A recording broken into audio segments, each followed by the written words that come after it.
Hello, everyone, and almost Happy New Year. It's just past 8 in the evening here in Berlin.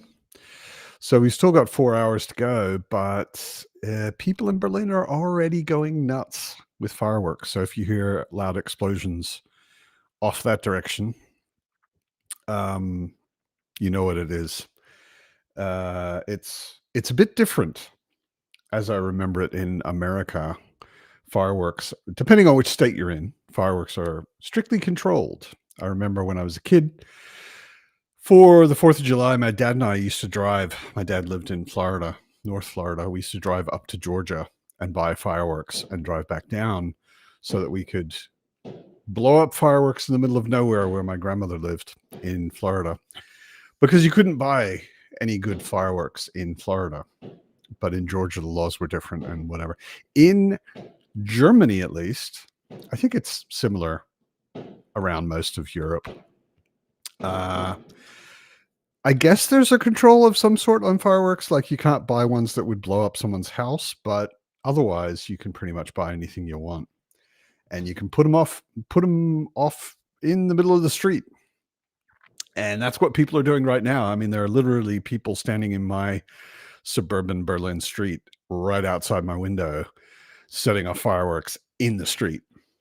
And it will only get worse. It will turn into a complete insane war zone by about 11, and that will go until about 1.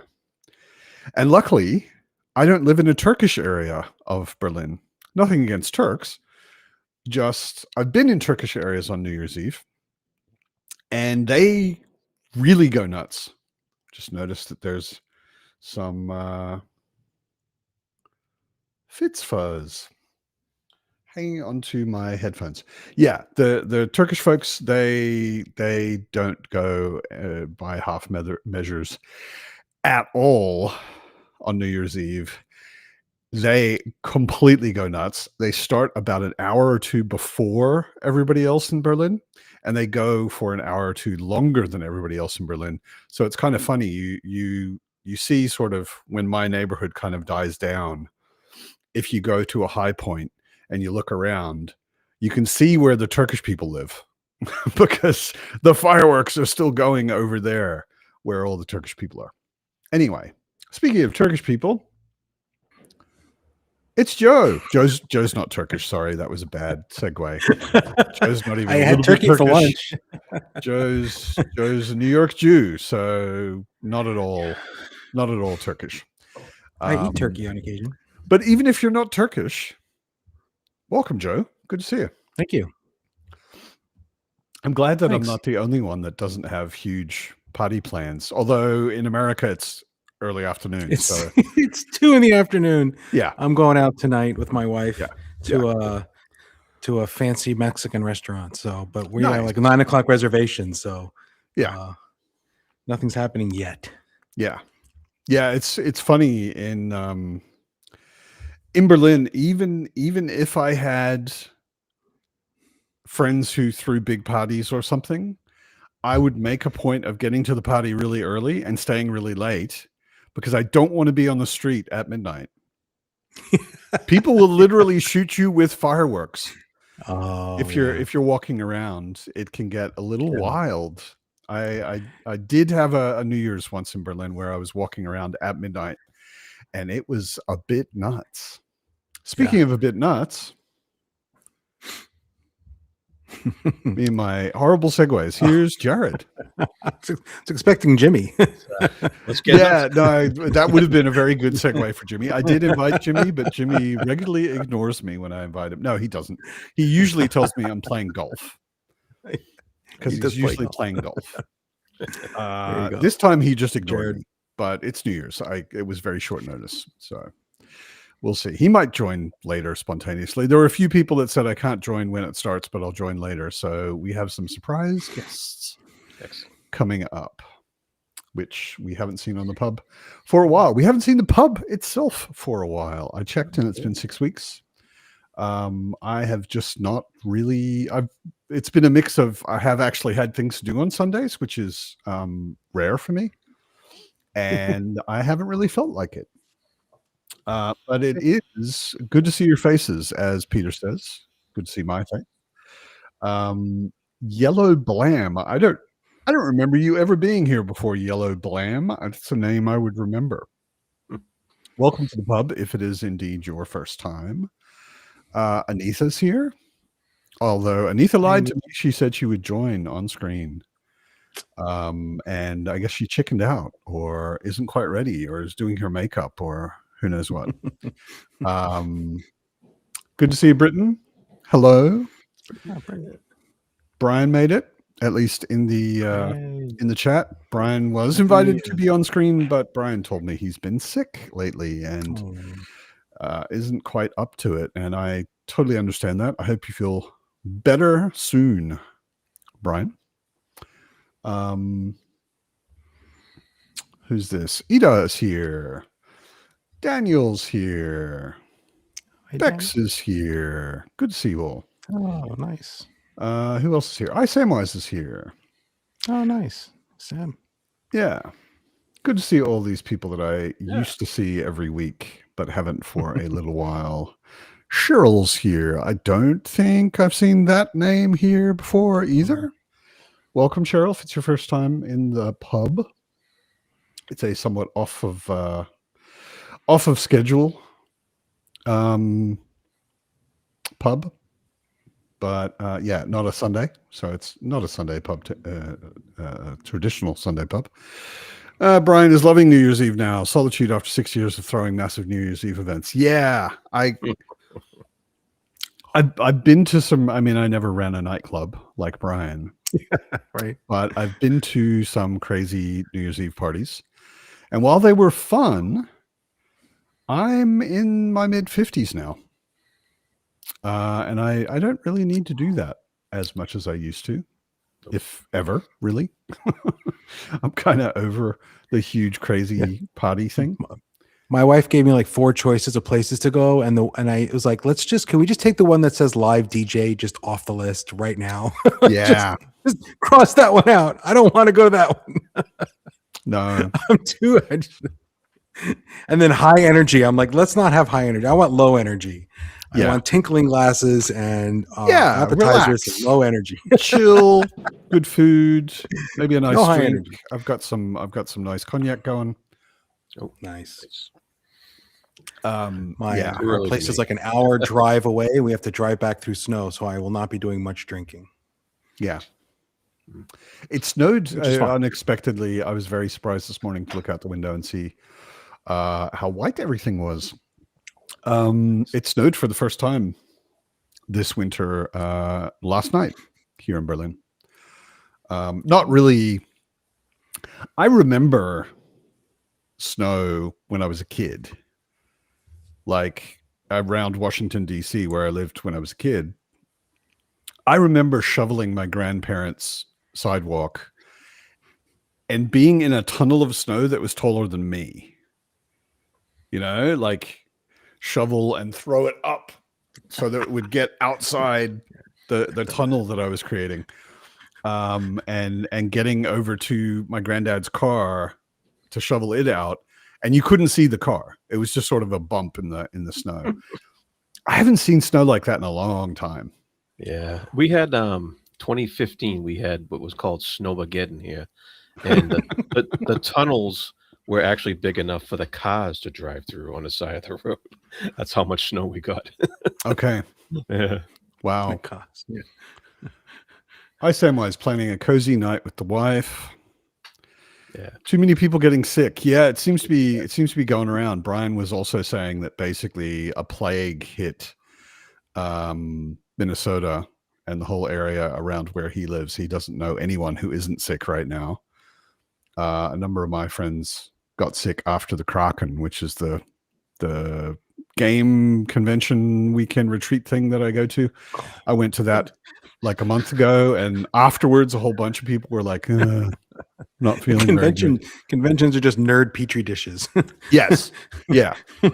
All it takes, I mean, the organizer of the Kraken is actually really cool about it. He actually asks everyone to post a photo of their COVID test in our Facebook group before you come.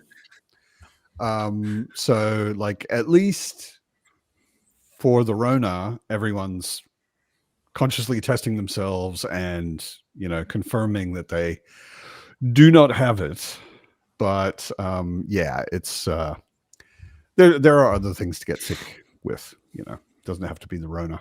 Hope you're feeling better soon, Samwise. If you're not sure if you're sick or if you just know a lot of people are sick and you're avoiding them. Good to see you, Leisha. Hey. Been a while. What have I been reading? I haven't been reading. It's been really weird. I haven't been reading. I've been doing a lot of preparing and reading for a role-playing game I'm going to run, which is sort of a big step for me. I for a long time, I used to GM all sorts of things, and then I kind of got neurotic about it and lost confidence and stopped running games for like years now. And I am getting into Daggerheart, and I'm actually running a booktuber Daggerheart game with Tori and Pete and Andrew from his Wizardly Reads, and who am I forgetting? And actually a fan of Tori's who wanted to get into the game but isn't a booktuber. And I forgot someone. I'm almost certain I forgot someone. That's not nice. I can't remember. Let me just look. Andrew, Pete. Oh yeah, and Navo, Christopher Navo. Yeah, yeah. Exactly. It all kind of came about because we all of us got together and pressured Jared into running a D&D one shot for us, and we enjoyed it, and we kind of enjoyed the group. And then I was like, I want to run something. So Jared couldn't join. He was invited. I wasn't being rude. But he couldn't join. So it's not going at all yet. We start not Saturday, but the one after. Oh, cool. Yeah. We had a session 0, which is basically where you get everybody together and talk about their characters, talk about the world, talk about things people might want to see in the game or not want to see in the game. Make sure everybody's comfortable with the same things and be clear about what everybody's uncomfortable with. That kind of thing. We did that and it went really well, I think. And we'll be starting next week, Saturday. Yeah. Martin Leila, if I'm pronouncing that. Happy New Year from Germany. Okay, if you're also German, then it probably is Leila. Pronounced that way. Also new, I think. I do not remember seeing that name before. Welcome to the pub. Okay. So Leila is the girl and Martin is her boyfriend. Okay. But this is Leila apparently here. Evie, I won't tell you what Evie told me her excuse was to not join on screen, but it was kind of funny. But yeah, this is a good question. What is everybody else reading, since I haven't really been reading? I've been, like I said, I've been reading a lot, but I've been reading things like this.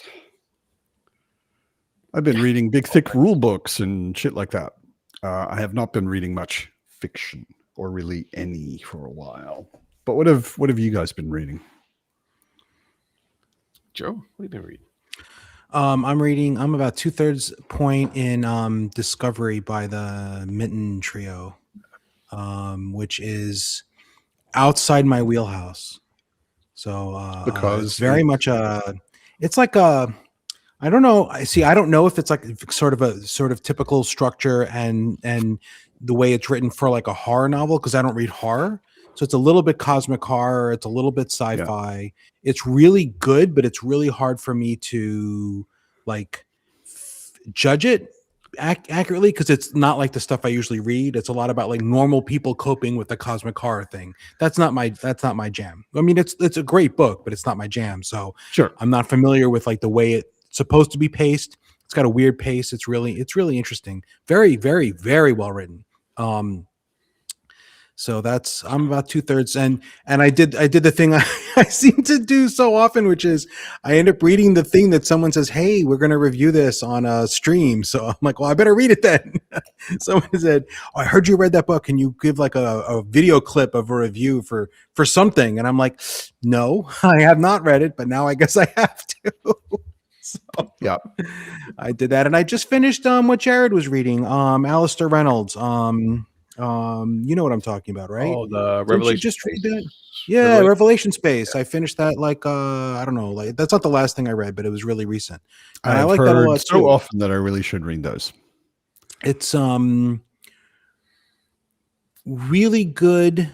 Also one of those books where you just spend a lot of time picking up a lot of threads before you figure out how it's all working together. Actually, both of those books are like that in a way. Yeah. Like a lot of things that they're just like, okay, I'm reading about this thing, but it's not really connected to this other thing. And now we're spending 50 pages on this thing. And I don't know how it's, and then by the end, it makes sense, right? It all And comes it together. does, but it just takes a long time. Right. Yeah. I'm starting the second one next week, Redemption Arc. I should do that. I'm hoping it's going to be a little more cohesive than the first one. Because he's done all the setup, or at least a lot of the setup. And he has a lot of great ideas. So I'm hoping it's going to be a little and someone in chat asked how the new Hybrid Helix is going. So 8 is ready, except I don't have a cover. So Prey of Angels will be released as soon as my artist gets his act together, and which is taking him a while. He's supposed to be done in October, but it's not. Clearly, it's not. So he said it might be mid-January, in which case you're looking at like a February 1st release date. That's book 8. Book 9, I am struggling with so much, but I should be able to start writing it any day now. I think I have the last pieces of the outline put together to get it. I knew the broad structure of this book like 2 months ago, but filling in the details has just been a bear.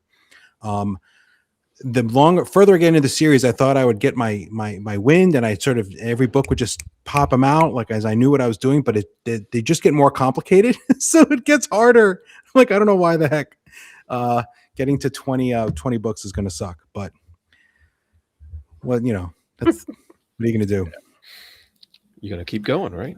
I'm going to keep going. Yeah, I've got a story to tell, man. I'm not going to not tell it. It just might kill me. Nice. Well, I'm reading This River Awakens by Steven Erikson. This was his first published novel way back. Never even heard of that. 1998. Yeah. And, wow. It's actually a slice of life novel. It's like a coming of age contemporary fiction. Okay. And it's pretty good. You can tell where he how he started with his lyrical prose is all there. So he always had that. But interesting though. It reminds me of like Stand By Me type thing. Okay. Except in Canada, of course. So not just a slice of life thing, but a coming of age kind of thing. Yes. Yep. Yeah. Okay. Has that been re-released, or is that an old book? This was re-released in 2018. Okay. 2018 copy. Yeah. So it was re-released and old. Yes, and because it was originally published under Steve London. Right, of course. Back in '98. But, so it's cool stuff. Navo's in the chat, also working on some role-playing stuff. Shadowrun. Oh my god! Oh, wow. Please no. Please no. No. I was running a while ago, numerous years ago. I was running a Pendragon campaign, which was awesome. We had a really good time. But at one point, I was kind of wearing a bit thin as the GM, and I said to the players, I was like, "Do any of you have a game you want to run? A game you really like? Maybe we just do like a one shot of something else, or one or two, or And one guy who was actually the kind of the shyest guy in the whole group, he was like, "Yeah, I really love Shadowrun. I'd like to run a Shadowrun one shot." And I'd never played Shadowrun, and I was like, "Yeah, cool. I know the basic idea of Shadowrun. If you don't, it's basically a cyberpunk future plus magic. So cyberpunk future, but magic exists, and there are also orcs and dwarves and elves and shit. It's like a D&D world collided with a cyberpunk world." Yeah. And I said, "Yeah, sure. Cool. You want to run it?" you're excited about it, that'd be great. And it's maybe the worst system I've ever touched. Oh my God, I hated it. It was so bad. A lot of people love it. I mean, I think the world itself is really interesting. Like, it's one of those games where if you completely separate the setting from the system, the setting is potentially interesting. Yeah, I think The there's system novels. is painful. Is so painful. Oh my God. You roll so many dice, and there are rules for everything, and calculating, like, it's a futuristic thing. So you've got guns. Calculating how to shoot someone with a gun makes you never want to shoot a gun ever again. You know, it's like, what distance are you at, and what armor is he wearing, and what kind of gun is it, and what kind of ammunition are you using, and is he behind cover or partially behind cover or not at all behind cover, and is he moving or standing still, and Okay, now here's 12 six-sided dice that you need to roll. It was just painful. It was just painful. It is not a game, after he ran that one shot, where anyone said, "Oh, let's do that again." You know, that was pretty much it.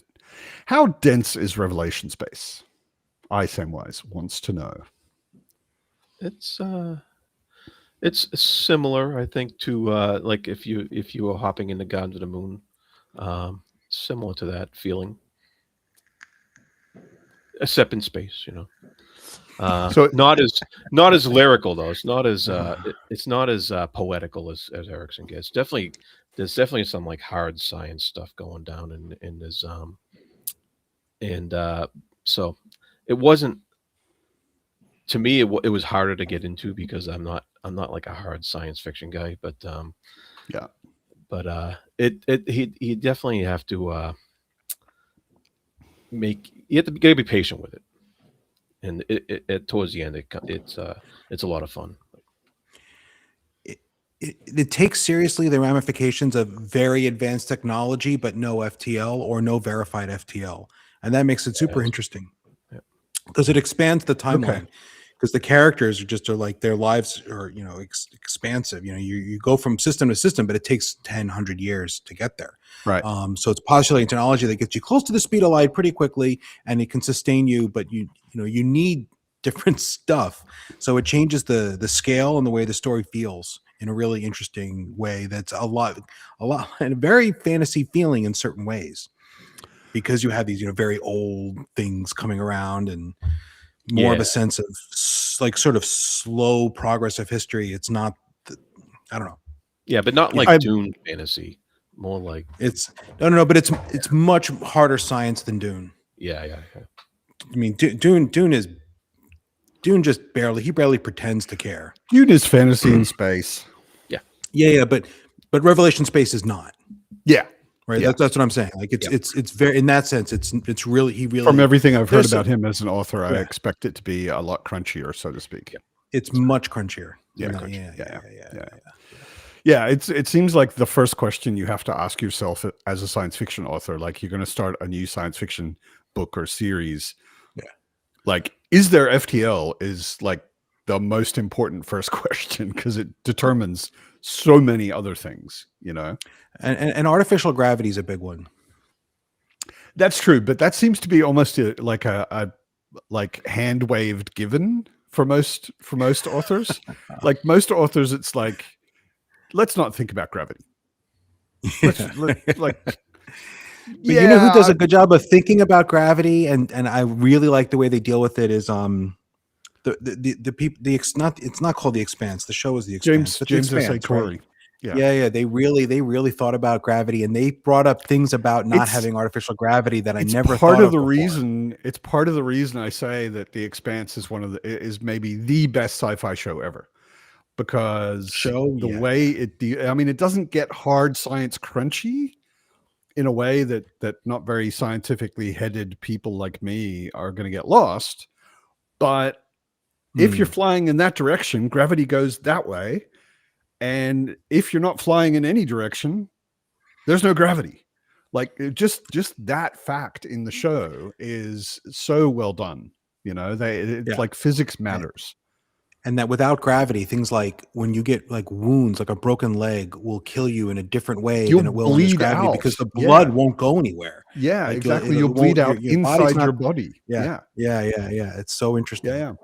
Happy New Year from AP fucking Canavan. Yeah. I haven't seen I've AP been in a watching- long time. I've been Sorry watching to hear you're AP's sick. old Malazan videos. Yeah. I've been catching up on old Malazan videos all week to procrastinate because I've been off and I've been procrastinating my next book. So that's been my mode of choice. Is It's a great way to procrastinate. There's some awesome 4-year-old content there. videos on YouTube. There For really is. anybody It's who doesn't fantastic. know AP actually has a degree in fantasy narratology. I didn't know that was the thing until I met AP. And does some amazing chats with authors and close readings and analyses of different fantasy books and how different things in fantasy books work. On his channel, A Critical Dragon, and you should all go watch it because AP's awesome. That's how I got AP, into book too. Yeah. Just so you know, AP, I would love to see you on the pub sometime. Yes.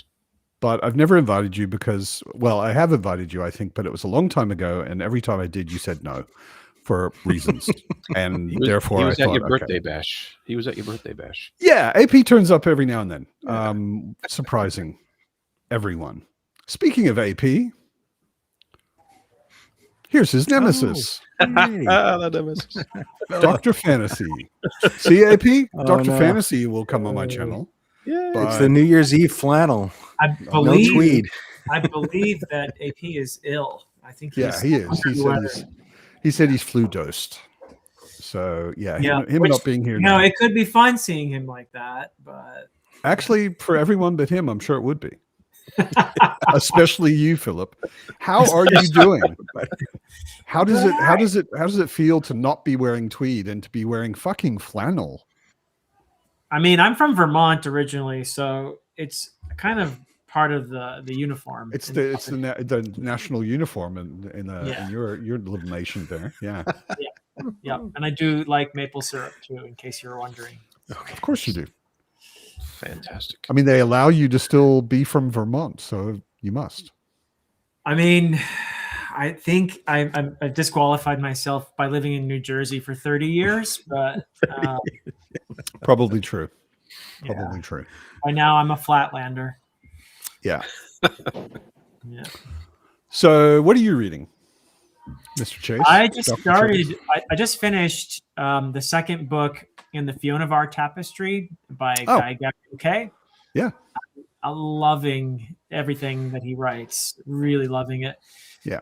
And that's supposed to be some of his weakest stuff. It's early yeah. stuff. I think a lot of people would say that, but I would also say it's. I don't think it makes any sense to compare Fiona Var with a lot of things he wrote after that, because Fiona Var is a very particular kind of story. Yeah, it's very different. It's very myth derived, I would say. Yeah. Instead of being a historical fantasy, it's very mythical. Yeah.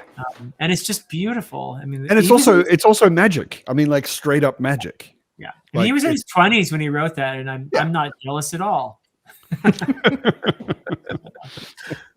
Yeah. So, and I just started a book by Anna Smith Spark, A Woman of the Sword, which I just started today, and it's I love her writing. It's like impressionism in writing is what Anna Smith Spark is, I think. So yeah. I the stuff I've read of hers, I've thought of as Baroque. Like it's just every little fiddly, curly, decorative sort of thing that could be there is there, you know. Yeah, you have to read it in a serif font, right? Not more like black letter. You know, it's got or handwritten calligraphy or something. You know, it's like really, it's really rich. It's really rich and kind of messy. Like I've said it many times before. People are hopefully people have short memories, otherwise they're sick of me saying it. But I read a book co-written by her and Michael R. Fletcher. And the Michael R. Fletcher stuff was garbage, like straight up bad, like objectively. And the stuff she wrote first of all, the book itself overall ended up being kind of garbage because the stuff she wrote totally didn't fit with the stuff he wrote. They didn't go together, which kind of made sense in that, like, the only bit she wrote was the internal monologue of a demon. Right. And that made sense with, like, okay, her writing style is completely different than his. But her stuff was so good. Like, the way she wrote this completely alien perspective of a demon. Like, first of all, it was the first, I think, probably the only time I've ever read a demon where I was like, this is not just a bad person. You know, like, usually a demon feels like a bad person, a really, really bad person, maybe, but like a bad person. But hers, it felt like an alien invader. You know, it felt like completely conceptually different than the people around it. And her prose was perfect for it. Yes, AP, all the D6. Like, if you want to play Shadowrun, you don't own enough D6. I don't care how many D6 you own, you don't own enough. Like Champions. Oh God. Roll for damage, 20d6. Don't remind me of Champions. That was such a bad system, such a horrible system. I've actually been looking for, since then, since I played Villains and Vigilantes the first time, which was back in the 80s, I've been looking for a good role-playing game system to play superheroes. And the closest I've found is Masks, which is actually pretty good. Masks is PBTA, so it's related to the Apocalypse World system and has a lot of similar sort of fiction-first narrative concepts. But it's also very focused on a specific kind of play. You play teenage superheroes. Like, you have to. That's kind of the shtick of the game. You play teenage superheroes who have parental problems. So the game goes back and forth between, like, which ones don't? Yeah, exactly. Like, the game goes back and forth between, like, being a superhero and all of the cool stuff that entails, and having teenage romance problems and annoying parent problems and stuff like that. And if you don't want to play that very specific sort of genre of superheroes, then Masks is not really the right game for you. Yeah. Shadowrun, roll 72 d6 to order lunch. Yes, exactly. But first, you have to ask, how far away is the lunch? And how many people are going to be eating? And how much time do you have to eat? And how complicated is the phone number? And that will determine whether you're rolling 36 d6 or 112 d6. Yeah. I ask myself those questions every time I eat. Exactly. And get all of your d6 out just in case. Yeah. Yeah. Yeah. Trial short game, and also glad to not be running it. Yeah. I almost that one Shadowrun game we played, I almost noped out of it before we started because I had to create a character. And creating a character in Shadowrun requires a PhD. It's and days of time. It's insane. Not my kind of game. I'm sure it's a great game for people who love that kind of crunchy shit, but yeah. Still have to watch Philip and AP's video on Dust of Dreams, so I have any idea what I just read. Yeah. Glad to be on the Crippled God. Yeah, it's kind of funny when the Crippled God feels like a relief. Man, it was similar for me. Like, I've only read Dust of Dreams once, but it's at the bottom of my list.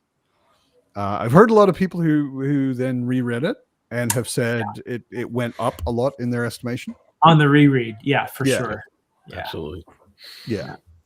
But on the first time, I was just like, wow, this is painful. Not bad painful, just like there's a lot of painful shit going on in the book. A lot of suffering. Yeah. And it feels slow and I mean, it seems, I may be wrong, but it certainly seems to me like that was actually the intent. Is that the one with the kids walking and the flies? Yeah. Oh God. Yeah. Oh, shoot me. Like a lot of what he's dealing with is injustice and perseverance and perseverance New through chapter. horrible They still suffering. walking? Are They're still fucking suffering? walking. Yep. Still suffering. Still walking. Yeah, Okay. they're going to be suffering and walking for a long time. Yeah. Not a page turner. Yeah. No. Not a beach read. Definitely not a beach read, but I wouldn't say anything in Malazan is exactly what I call a beach read. No. Yeah. Wow. But I'm excited for Brian because I found The Crippled God to be just like insanely epic and such an amazing ending to those books. Very cathartic. Very cathartic. Yeah. Absolutely. My favorite book of all time, and I don't think you could have it without Dust of Dreams. Of course, it's really one story in many ways. Yeah. And on a reread, when you know all that stuff is coming, Dust of Dreams, actually you find a lot of other stuff to focus on. And there's actually a lot of humor in the first half of it that you miss because you're so shocked by how tragic that the snake's going through. So hung up on all the suffering and walking. The suffering children. It makes it even worse.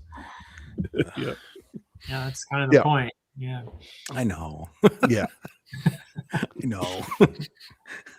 Yeah, I'm definitely excited to hear what Brian thinks of The Crippled God. It's a pretty seriously awesome book.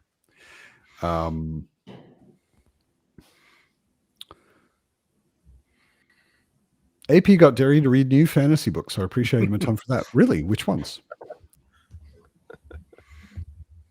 I can only echo Brian's sentiment. The hell? Come on, you're from Minnesota. Don't they wear that in Minnesota? I noticed Philip put his name as Philip Chase, not Dr. Philip Chase, because without the tweed, no one believes the doctor part. Not a doctor if he's not wearing tweed. Yeah. I don't think I ever put the doctor there. Oh, maybe that's fair. Flannel is diet tweed. Okay. I thought flannel was redneck tweed. I mean, There you go. It depends on how you wear it, It's true. You should at least have a mandala t-shirt underneath or something. Yeah, it's true. I I'm hardly slacking. know you. I'm slacking. Who is this guy? Yeah. No tweed. Nice. No Nepali t-shirt. Although I said before I'm from Vermont, but I also went to college in Washington State when grunge was just the thing, So, Okay, so you have tweed credentials, is what you're saying. I mean, you have flannel credentials. Flannel credentials are up to the max. Here, so, yeah. That's great. Okay, Colton is still waiting for you to read Pretty Street Station. I'll probably get to it in 2026. That's my plan. It's on your list. It's on my list for the year. It's probably the second half of the year, though. Yeah. Right. It's definitely worth it. I want to reread it because I have such a bad memory, but I remember it being amazing. Yeah. I just read Mitch's comment. Yeah, I'm gonna start running for office, Mitch. You nailed it, Mitch. That is exactly what Philip looks like. You need to find a barn raising to help participate in, but just one hand, but looking at the camera, you're holding a baby in the other hand. Yeah, holding a baby. Yeah. Yes. There you go. Yeah. I actually wear this every day, so Just never in a video. Oh, boy. Yeah. Okay, top 3 grunge bands, Philip. Oh God, I don't know. I mean, You have to take your flannel off right away. I know. I'm gonna have to now. I made my boast, and now I don't know. It was all around me all the time, but Philip was learning Old English while those bands were pretty much big. That's pretty much true. And I did a friend of mine that I knew from classes did force me to go to a concert once, which was I don't think it's called grunge, but anyway, it's Fugazi. Do you know Fugazi? They're like, I don't know, it's some kind of metal or something or other, but really, hard stuff. Fugazi. Anyway, so I went to this not knowing anything about what this group was, and it was in this theater, and they were well known for being very anti-Nazi, very anti, because that's like a kind of a subculture or whatever of this kind of music. But this group was very outspokenly anti-Nazi. So a bunch of skinheads crashed the concert that I was at, and they were brawling. There were like brawls everywhere. I'm like, this is my first like concert. I'm like looking around and like there's like huge dudes with tattoos everywhere and bald heads beating on people all over the place, and it was just like, wow, okay, then that was quite a concert. First and last concert, right? Pretty much. I also went to a Jethro Tull concert, which was a very different vibe, I must say. Yes. There was a whole Skinheads don't generally turn up to Tull concerts. From all the weed that was being smoked, there was like actual like cloud over the whole concert. Yeah. Nice. Yeah. I said Fugazi. That was it. Yeah. Yes. Yeah. Fugazi. Oh, I actually know one of the guys from Fugazi. Oh, really? Okay. Yeah, that was my first concert. Yeah. Yeah, they're originally from Washington D.C., and I went to high school with one of the Fugazi guys. Yeah, that's cool. Yeah, I also went to university with the entire band Gwar. Gwar. You know Gwar? Yeah. Does everybody know Gwar? Yeah. Like they dress up in these huge armor-like costumes with weapons. Yeah. They play heavy metal, but they're really known for like doing stage shows. Yeah. And I used to be, first of all, I helped them in the sculpture lab build some of their armor. And I used to be a sex slave in some of their shows, which is basically anybody. They would bring people up on stage and rape them with giant dildos and then kill them and throw them in a meat grinder. And the meat grinder was actually this big thing that they built in the sculpture lab where it had a sort of a hole on their side that they throw people in, and you'd go down this chute and end up under the stage. But then every time they threw someone in, they had this machine that would, on the front end facing the audience, would spray out like blood and chunks of meat. Good Lord. Yeah, it's part of their show. It's just like what they do. Like everybody I knew, going to a Gwar concert was like something everybody did. Like everybody at my university, you went and saw Gwar at least once.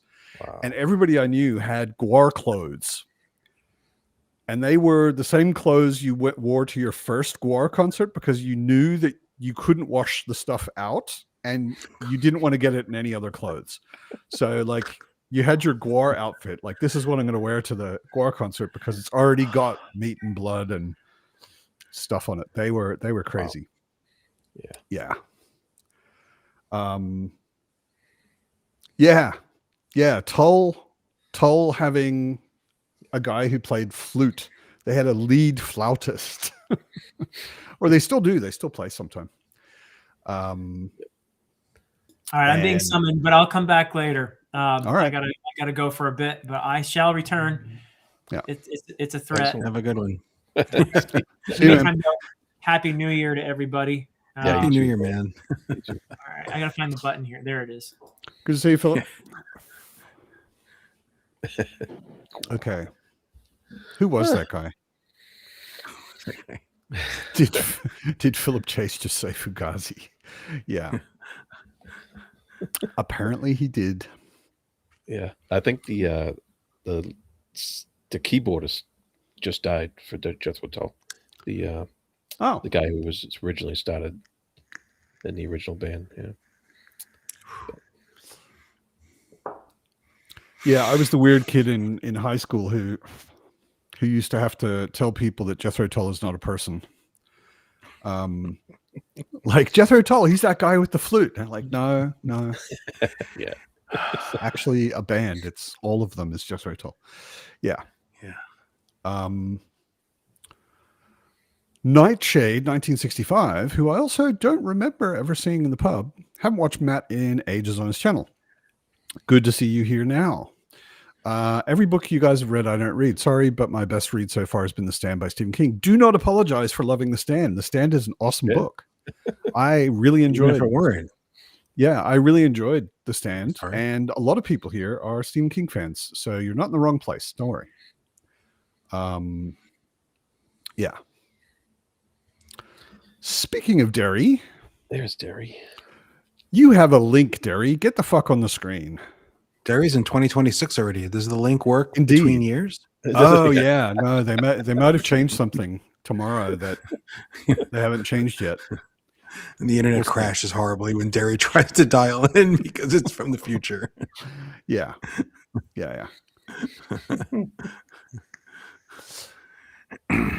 I have so many stories. It's crazy. I don't know. Is it? I mean, it's my life, so I think of it as normal. It is funny when you live in certain into some places weird and you live a stuff. certain amount of time, you end up accumulating some really weird stories. Like I have stories just because I grew up in New York.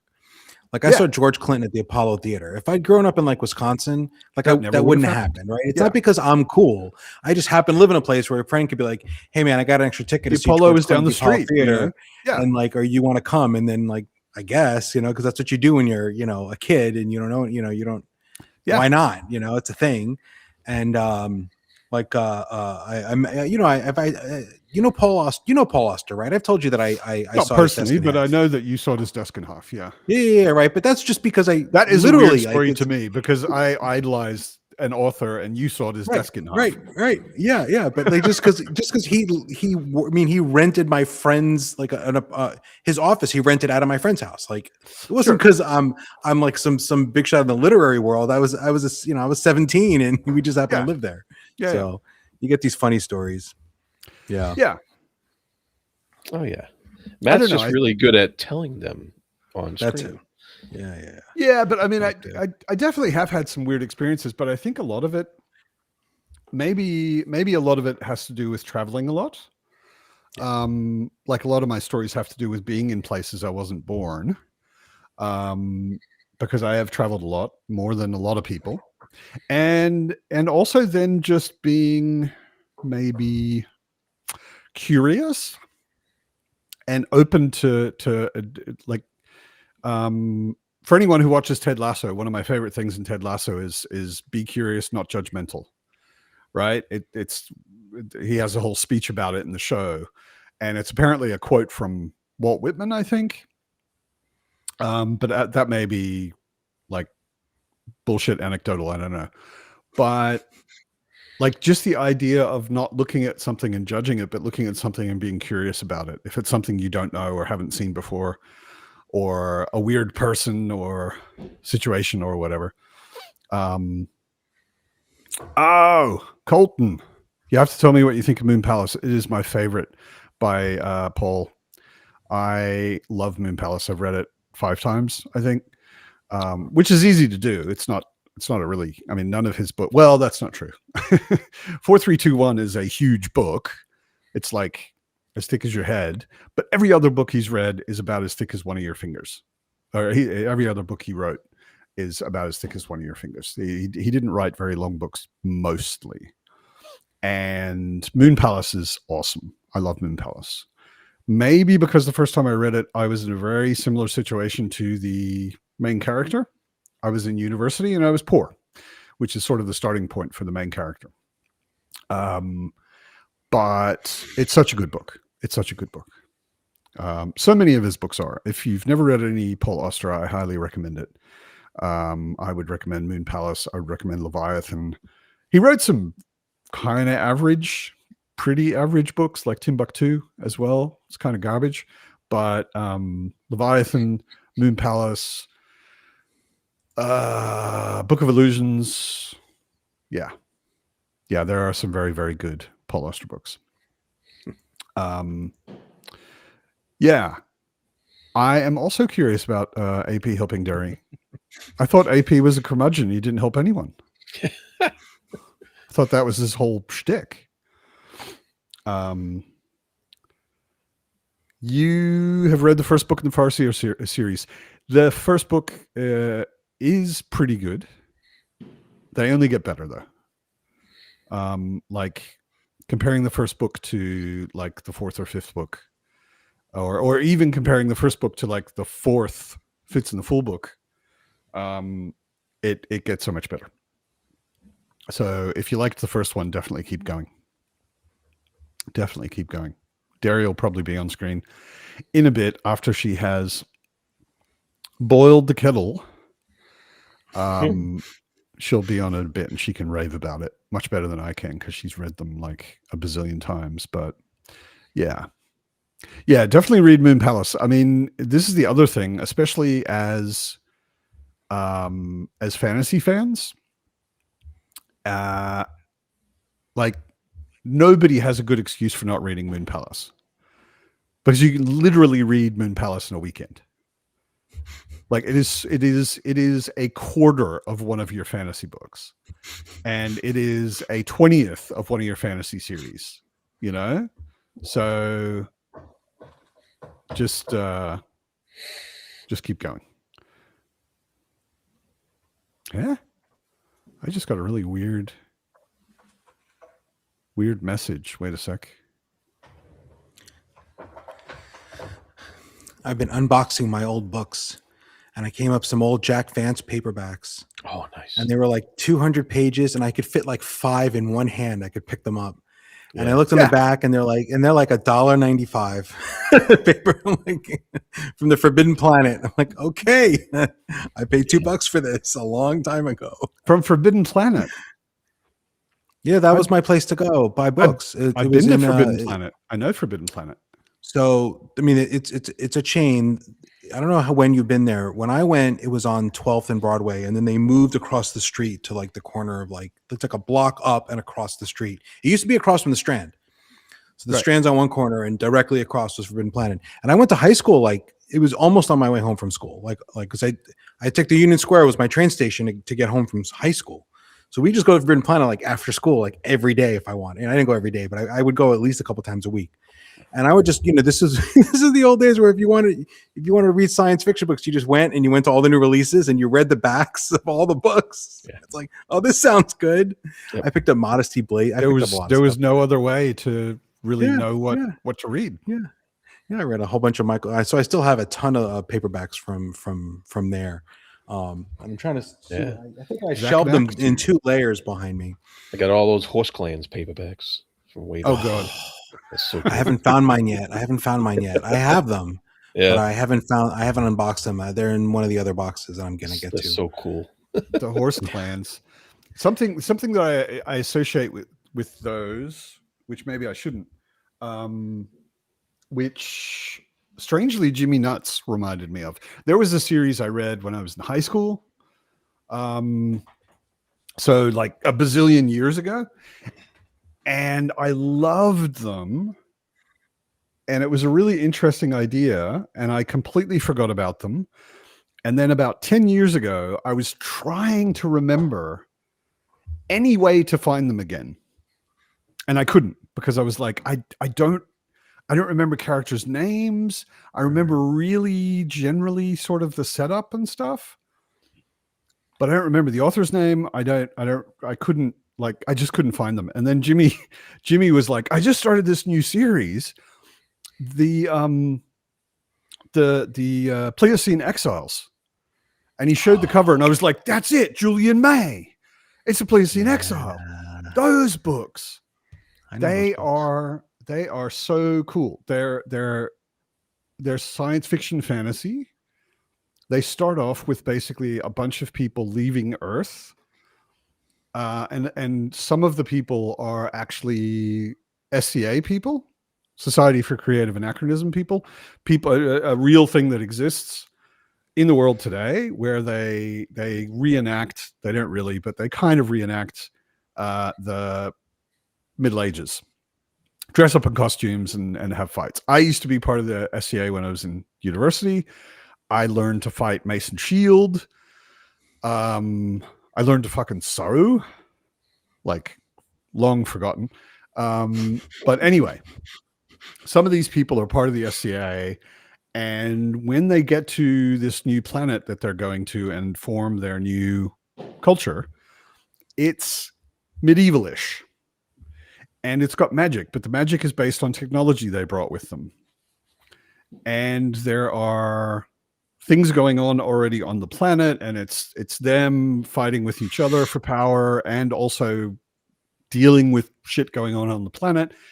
They're really good. They're really, really good. Or at least I remember them being very good. I don't know if I would think they were really good today, but Jimmy That's Nuts, a risk, man. Yeah, but Jimmy Nuts read That's them a risk. recently.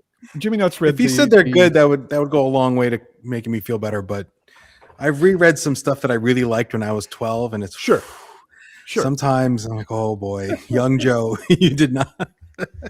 I read Lord of the Rings when I was 9, though, and I still love it. Right. So I mean, some things I read when I was young are still good, and definitely some are garbage. No question.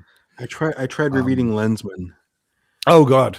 which I loved so much. I loved it. I read those like 5-6 times, I think, when I was young. Yeah. But I just I read some hard. Lensman back in the day as well. Yeah. that's good stuff. I would not. I don't think I would make the mistake of thinking they were good enough to reread though. Today. I did. Like, yeah. I'm glad you took that bullet for us, Joe. I took the bullet for everyone. Yeah. Yeah. Reread Lensman so no one else has to. Yeah, but I want to get to Julia May books and get back to them. It's going to be tricky as if I think they were really good. I'm going through old boxes of books, right? And slowly unpacking. My wife is like, you can't just have this box that hasn't been opened in 30 years. That's not okay. You got to do something. Either if you're going to keep it, you have to at least look through them and be sure you really want them. I'm like, okay, that's fair. And I'm afraid I'm going to find like my Gore books or something. And it's going to be like, oh, are these worth rereading? And I'm going to try. It's going to like break my head. No, I can tell you right now, Joe, they're not. I know. They weren't worth reading in the first place. The first few were just John Carter of Mars, like reskinned, but then it got really, really weird. The only time Gore is worth reading is when you're a teenager and male. Even then, I don't know. Even then, it wasn't a great idea. I know what you mean. I read them back in the day too. Yeah. Hey, Trevor. Happy New Year's. Hey, Trevor. Eve. Yeah. Not Jared. Did you ever read the Gore books? I was the right age. I was warned away from them early. Okay. And you had better friends than I had. I never picked them up. Yeah, because okay. I mean, I didn't start reading till I was 18, anyways. But so they were all already out, you know. But yeah, somebody warned me away from them. Said you didn't miss much. Okay. You didn't miss much. It's basically a story arc that goes from John Carter of Mars to Bondage Master of Mars. Bondage. Yeah, that's what I heard. Yeah. And there's a hard turn. They become increasingly about naked slave girls being tied up and stuff like that. And but weirdly not explicit. They're not. Huh? But weirdly not explicit. Yeah, I mean, it doesn't become full on porn. But there's like 6-page diatribes about how much happier the women are now that they've been enslaved and how jealous all the free women in the camp are of the slave women. It's just like, and I remember very distinctly just like skimming them. Like, wait, can we get to the sword stuff? Like, can we get to the? Is there more chopping people up? You know, yeah. I mean, I don't want to read this thing. This is good stuff. I think the author, whose name I forget, had some problems. It's kind of like Cerebus. Did you ever read Cerebus, the comic? Yes. Yeah. Cerebus started out awesome. So amazing and awesome until it became a political diadiatribe. Yeah, until like volume 13 or so. And then because Dave Sim, the author, went off the deep end. He became which direction, right or left? Right. Yeah. Yeah. He became a right-wing nut job. Well, right for what it was back then, you know. Yeah, he probably wouldn't look very right today. He'd probably look a bit kind of like a crazy moderate in today's political. But climate. It was constantly just in your face proselytizing, and it was just also kind of anti-women and like it wasn't fun to read anymore. Like the first 10 volumes were like great; they were wonderful. Yeah, awesome. Like started out as a parody of Conan. parody of Conan, and Yeah. and then it grew, and then it became something really cool, and then he went off the deep end. It's one of those strange things that could probably kind of only happen in comics. It started out as a kind of cutesy, very tongue-in-cheek parody of Conan. It was Cerebus the Aardvark barbarian. The main character is an Aardvark. And it becomes this extremely thoughtful, philosophical, complex story, amazing characters, amazingly drawn, amazing ideas, and then it becomes political nonsense and really annoying. Yeah, it's a pity. It's a pity, and it came in phone books. Like when he published a book, it wasn't like individual. Although I think he originally did publish. No, I think the individual comics came out issues. first, Yeah. and they'd collect them in Yeah, the phone books. and then Yeah. but they were collected not in graphic novels, but literally phone books, like these They were huge. 600-page large. Well, I mean, this predates what we think of as the graphic novel industry, right? Yeah. Like this wasn't it wasn't like everything came out in 6 to 8 issues bound up the way we think of as normal. No. That didn't exist back then. Yeah. You know, there weren't that many, you know, that this is the early part of the indie comic scene. I was just fascinated by the fact that this guy had apparently like a 300 issue like plan. I thought that was phenomenal. Yeah. Right. Yeah. Like he had this, like, it's going to take me like 25 years. And this is, and you know, and I thought that was awesome. And I never read it. I mean, I read parts of it, but I never got as far as you guys did. I don't know what happened. I lost interest at some point. It's worth reading up to about volume 10, which is the phone books. Yep. Very good. It's about volume 10 where he went kind of weirdo.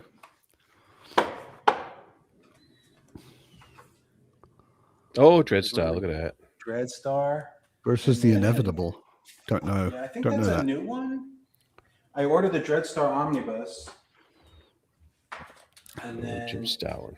I've been, where is it? So, you guys remember Nexus? Oh yeah, I do. So Steve Steve Rude. Rude I don't. and Mike Barron have like gone their separate ways. So they created it together, but now they're doing their own independent thing. So the writer, who's a little bit of a Is this a live unboxing? yeah, I guess if I can. I don't know if it's a live unboxing. I don't think I can get through this. They really packed this up. This is a live. Steve Can Rude- Joe open a box? Yeah. Prognosis not good. Anyone have a magic 8 ball? Oh look, this gave me a little Oh, that's candy cane. I don't know why. But this is from the Kickstarter. So Steve Rude is making new Nexus stories. It's a good artist. okay. Yeah, Return to Earth. I never read So- Nexus earlier when it was both of them, so I don't know that. Nexus was it's a really neat idea. This main character gets like superpowers, but they'll kill him if he doesn't execute serial killers. So he gets dreams of mass murders and he's got to go and kill them. And if he doesn't, he gets sicker and sicker and would eventually, we think, die. So there's Okay. this sort of unknown benefactor alien giving him this power. And then a lot of it's the vibe. Like the art is really cool, and like the aliens are really cool. And the third issue in black and white, it was a magazine. It came with a record, like in the comic, like a floppy. You had to like 45. you had to like find something to put under it, like something stiff, so you could play. And I played the record. I don't know where it is, but I did at one point play the record, and the art was really good. It was You are indie that scene. nerd. I am that nerd. Yeah. Yeah. So it was good stuff. I mean, you don't get too many comics with records anymore. Uh-oh. You don't get any. He's back. Yeah. He's Oh, back yeah. in, back The in return. plaid. I warned you. I'd be back. You did. You did. That's like a movie sequel, The Return of the Nemesis. The return I of the also- plaid. I wanted to show off, if I may, this Oh, look really at that. cool comic. Speaking of comics, And it happens to be big. Nice. of course Hey. it's Beowulf. Like if it wasn't Beowulf, you wouldn't own it. And guess where I got them? Old England. No, Jared actually. Oh wow. Okay. Aren't these cool? Yeah. They These do are- look pretty cool. feel like- Who's the artist? So Or are they let's different see. each issue? Gareth Hines, I believe, is both the. Is it Yeah. Jared? Is he both Yeah, the he- artist and the Writer and the artist. art Okay. seller? He's a writer and the artist, and he's adapting from a translation. You might know the translator. I don't know. He listed in the back of the issues, Okay. so you'll have to look Okay. that up. I'm Cool. curious if it stands up to any of the translations. Yeah. Well, I'll see which translation it is. I'm curious now. I was really nervous when they started doing Farsier as comics. Comics. Yeah. And Oh, I was they were really pleased to see that Derry was actually really pleased with them. Speaking of Derry, Yes, she is. Derry, More from the future. Oh my god! Yeah. Don't tell me what happens next year. I want to be surprised. Okay. Happy New Year, I'll keep- Derry. Thank you. It is fabulous to see everybody's faces. Look at all these fantastic Likewise. faces. Likewise. And This is just for a feeling for the art style. That's that's next. kind of gorgeous. Oh, like that was right. the- Okay. Nexus as a character, I've definitely seen before because I Yeah. always confused him with Cyclops, and then if you look closer, no, not really. Not quite. Yeah. Very Space Ghost inspired. If you remember Space Ghost. Right. Yeah. Good to see you, Mac. Everybody excited to see Derry. Of Hello, course. everybody. Please confirm what I said about you and AP. What have you Did said you- about me and AP? Should I He mentioned that AP helped or encouraged you to read more different books. Oh, AP is just a wonderfully magical person. And one day I hope to have the opportunity to actually talk to the man. But he and Philip do some wonderful deep dives on books. And then AP, that's just how I discovered AP. And then AP had this wonderful series on how to be a better reader, ultimately.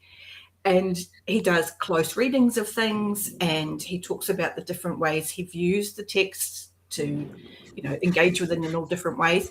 That's right. And basically just added a whole amazing bunch of tools to my reading toolbox that once, when I had my stroke a long time ago, I didn't ever even consider that I maybe needed to try and read differently to take in new texts. And so I used quite a lot of the things that he talks about in how to engage with words to, when I really, really, really want to take a book in, I will use a lot of those techniques. And the close reading is amazing for making my brain properly engage with words. And so, yeah, he's a massive part of my being able to read new books, even though it's kind of like homework at the moment. it's you something use- I just and you use want to do. So, yeah. If you're really close And you reading use that something, power it's on slow. Dungeon Crawler Carl. Dungeon Crawler Carl was so incredibly easy because it just, I don't know, Great. it just slid into my brain. Like it was like, I already live here. You just needed me to open the door to that particular room in your brain. And Nice. that was just marvelous. But yeah, I've enjoyed some great reads in the last couple of years. And I put a lot of that thanks to AP. And there's a And I rumor am that at you the want to point- stop Malazan this year, or this year That is for my you, big thing. next Yeah. year for everyone else. I am. All right. It's in my list of 12 books I am absolutely going to read at some point this year. So, Well, I that can promise I'm you going that to there is roll. a metric shit ton of content of smart people like Dr. Flannel and AP Canavan talking about Malazan. I can't wait to And listen if you to want to, those if you want to talk with stupid people about Malazan, you can contact me anytime. That's okay. I have a whole bunch of not quite as clever as Philip and AP to talk about Malazan with, because a lot of people on BookTube are so excited that I'm reading it. It's awesome. You So, may have noticed that it's really hard for me to have a stream without talking about Malazan at some point. So I'm obviously happy to talk about Malazan anytime. yeah, Yeah. And obviously, oh, look at those beautiful editions. This Yeah. man. Very nice. Those are stunning, Philip. Matt, you got these, right? Yeah. Yeah. Yeah. I'm dead set on getting the whole set. Yeah. Me too. Not that I have shelf space for them, but still, I'll do what I Yeah. can. Yeah. Does that My- mean you my- still haven't built those shelves? Let's talk about something else. I'm going to reread Malazan when I get all 10 of the Broken Binding editions. Uh-oh. Okay. That's- I'm really looking forward to it because a lot of the reason I joined BookTube was to be part of conversations. I love talking about what I've read. And there's so many conversations to be had about Malazan, just based on how many I kind of look at and go, oh, I wish I could watch that. But to be able to join in that conversation, I'm genuinely looking forward to that. So, Yeah. Yeah, there are lots of conversations to have about Malazan. I need to get back to my reread kind of stalled after Reaper's Gale. And I need to finish my reread at some point. I'm looking forward to maybe changing my opinion of Dust of Dreams. Maybe. There you go. We'll see. Maybe. can we just add to the fact that Joanna in the chat has just said that her husband is reading Dungeon Crawler Carl? And he's binging DCC. So. I love this for him. I love this for him so much. I thought the first book was a ton of fun. I haven't gotten. I'm waiting for you to pick up book 2. I have it on audio, and I'm so excited because the audio book is just that Jeff Hayes is so talented. He is phenomenal. Yeah. I talked to I don't think it's DCC. I think it's My Brain and audiobooks. I think it was the last pub I had, which was like 6 weeks ago. Derry was raving about it. Somebody else was on screen and they were raving about it, and I was getting FOMO, and I was like, okay, fuck it. I've got the audiobook for the first Dungeon Crawler Carl. Because I started listening to it 2 years ago or whenever, and didn't stick with it for whatever reason. So right after the pub, I got comfortable. I put on the audiobook, and I was 15 minutes later, I was dead asleep. Dead asleep. Okay, you must be really tired because it kept going. Of course, it just kept going. And when I woke up, I was in a bit of it that I had already heard the first time I tried to listen to it. So I didn't rewind. I was just like, okay, I know what happened. I'll just keep listening tomorrow. And I sat down again the next day and was like, I really want to get into Dungeon Crawler Carl. Bam! 15 minutes maximum, I was asleep the next day. Oh no! Oh, that is sad. I have one word for you: treadmill. Oh yeah, Be active when you're doing it. People in America who don't live in European flats say shit like that. Like people who have space. Well, you don't need a bed, Matt. Just get rid of the bed. People who whose active project in life is buy more stuff so I can fill up all this space I have. I have the opposite problem. I have a long list of things I'm working on getting rid of so that I have some space to fit the things that I already bought. So like more books. Exactly. Well, I'm not going to even. I could pan the camera a little bit over that way. I mean, you can see a stack back here. I've got a stack about 8 times that size on my other table next to my desk because I don't have shelves or shelf space to put the books into. So, yeah. No, I'm not going to get a treadmill. Great idea, Joe. Thanks. Not going to happen. I thought it was a great idea. Just walk through the streets of Germany while you listen to your audiobook. I listen to it while I'm driving in familiar places, while I'm washing dishes or cooking or something that doesn't take a lot of other just kind of like automatic tasks that are keeping me awake. I'd be in trouble if I fell asleep while driving and listening to an audiobook. Well, yeah. Yeah. So don't do that. No. Don't put DCC on while you're driving. I put it in one ear. I've and also my wife tells me about her day on the other ear. Does your wife know? No, that's why it's one ear. I just have to angle my dear. head away Yes, from her dear. at all Let times. let me just put in my AirPod. Yes, dear. That's terrible, Joe. I used to audiobook like it for a long time. I just thought audiobooks were garbage and not for me, and I'm not interested in, I'm never going to listen to audiobooks. And like any dearly held stupid belief, I like to question them and prove that they're possibly bullshit. And when I had a job that I used to commute a lot, I started listening to audiobooks, and then I was like, oh, okay, I can audiobook actually quite well if I'm doing something else.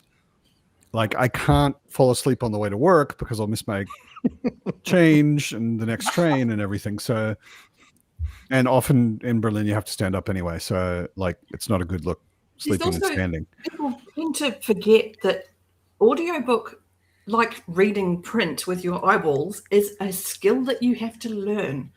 It's a really strange thing, but we don't learn how to listen to stories anymore. And it seems really strange, but it's a skill set that you have to learn. It took me a long time to get to a point where I felt I was capable of listening to an audiobook where I didn't already know the story. And I'm happy to say now that I can do that. Admittedly, I don't challenge that too much. It tends to be brain fluff. If I'm going to do that, it'll be a romance or just a pap kind of filler. But starting with rereads was the biggest help for me because I knew the story. I didn't feel that sense exactly of stress that I was going to miss something that was important because I knew the story. I wasn't going to miss something. So I was exactly that.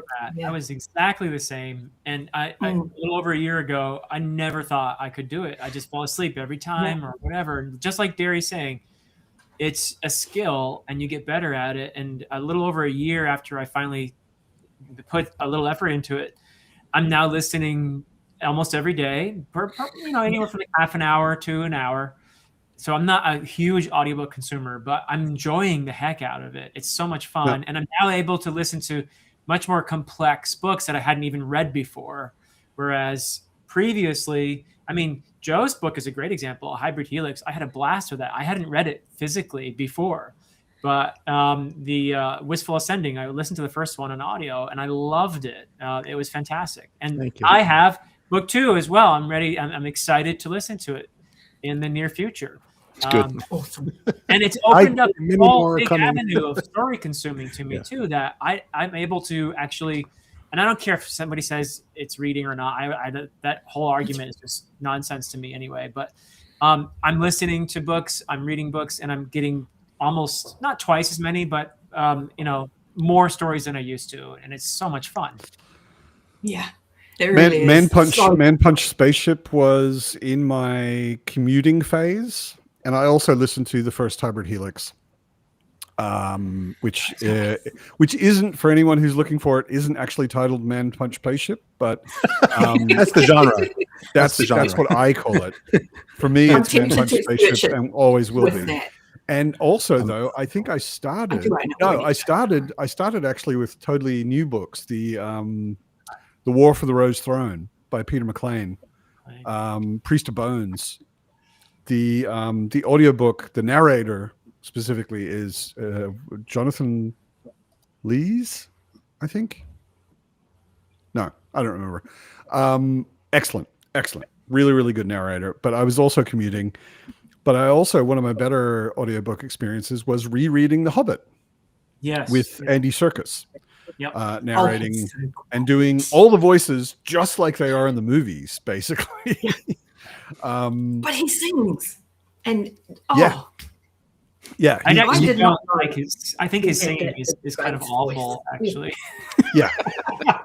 His singing is terrible. But it works. His voices are great, and he does some of them spot on. Like his Gandalf, I thought it was Ian McKellen. Like he does the voices from the movie. Which is a little jarring. Which is kind of weird. It did feel kind of weird, but we're all super familiar with the movies. I just rewatched them like on Boxing Day. all three of Christmas them. Day. Like everybody's super familiar with the movies. Hearing the book story, the written story in the movie voices, it's like it works for me anyway. I know some people that hate it, but it didn't bother me at all. But he cannot sing to save his life. Oh, But no, actually, well, that's I kind of love that because I that's- don't expect everybody to be able to sing fantastically. that it's I okay actually to found sing that kind of. I agree with you, Philip, that he can't sing particularly well, but I also found that kind of charming because most people can't sing that well. And Yeah. if you imagine in a world where singing is a normal part of interacting with people, like in Middle Earth, everybody there are songs about everything and people sing all the time. And you're going to have people who are singing who aren't great at it, but they're going to be singing because singing's normal, you know. It's not as normal in our society, and you expect people who are actually bothering to open their mouths and sing to be really good at it. Otherwise, what are they doing? Which is a shame. Otherwise, Speaking of singing, Oh, Johanna. Happy New Year from the future. Happy New Year. oh, you're muted. you're Joanna. Joanna, you're muted. Can't hear you. Oh, we have more technical issues. That's okay. Happens. Technical. I'll answer Peter's question about the third audiobook. Alan is done recording. He's done recording Return to Dan, and I had a whole conversation with him. It's recorded as well. So when we get, we just have to have the engineer tweak it, and then we put it on Audible, and Audible takes usually like 2 weeks or whatever. So I expect it to be less than a month before that's exciting. to be out. So yeah. Did Christina give you any notes? Sorry? Did Christina give you any notes? Not yet. She hadn't finished listening to his narration, but hopefully when she's done. So yeah. I love that experience for her. It's such a unique one. I think that's fantastic. Yeah. Is Joanna's mic working now? Nope. Nope, not yet. That's okay. But I swear I haven't muted you, no, Joanna. Maybe if To you somebody leave and come earlier. back Not me. and then use the look at whatever mic it's hooking up to. Nope. Okay. About narration in general and audiobooks, and how strange it is that there's this weird middle space where a narrator can be fine, nothing extraordinary, and yet can somehow detract from your experience of the story by giving it a little bit more than just voicing the words, but not giving it enough to be a performance. It gets in the way. And then there's this kind of, I can't think what the expression is, the uncanny valley of the performance is good, but not quite. And that can take away as well. So there's this narrators who simply read the story and let you engage with the book as you would normally with your own voice in your head, can be great. Simon Vance is a great example of that. He's very minimal in putting himself into the story. And the other extreme is Dungeon Crawler Carl, where it's larger than life. And it can transcend the text and make it something more. And that weird middle space where the narrator can get in the way. And that point is obviously a little bit different for everybody as to what your brain needs to engage and what gets in the way. It was a really fascinating discussion. And because I was okay with, I still am, I love the Dungeon Crawler Carl audiobooks with Jeff Hayes. I recently listened to the full, I can't think what they're calling it, a theatre experience of Dungeon Crawler Carl, where we get sound effects and there are more people. And so it's more like you're listening to a play. That took it out. That took me right out of it. It was too immersive. I was like, hang on, no, that's just weird now. It was really strange because there will be people who love that full immersion cast. And it's like reading any book just with your eyeballs. It's different for everybody. Speak, Joanna. I think it's going to work this time. Yeah. Yay. Indeed. I'm going to blame my cat because my cat chewed up my mic cord, and I don't know. I don't know if that's why, but I just Could be. fiddled with it and it seemed to work. That works for me. Yeah. Wow. One of my favorite audiobooks is the flattest narration you can imagine. Paul Auster, unfortunately, he only got to do a few, but before he died, he narrated some of his own books. I think he did about 4 or 5, and he just reads them. He just reads them in a very flat Brooklyn accent. And because probably I'm the only person that loves them, because I know him, I've seen a million interviews with him, and I know about his life, and I'm just a big fan.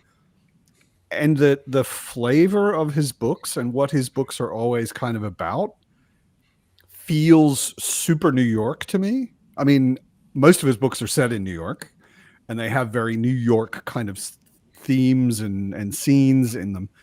But hearing a guy just like flat deadpan Brooklyn accent read these stories absolutely fits for me. But I can imagine a lot of people it would be boring as hell. Yeah. Because it is just like he's I just reading I was it. talking to at Christmas, and we were talking. Weirdly enough, somebody earlier was saying The Stand was their favorite read.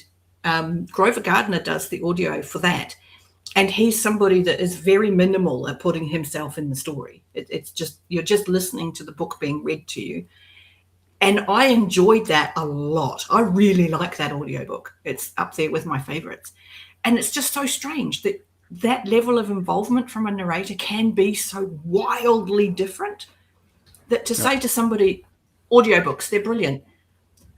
The range of experience with audiobooks is so vast that it's so difficult to put it all in one cup and say, look, this is great.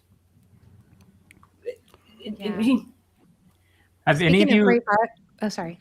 No, you go ahead, Joanna.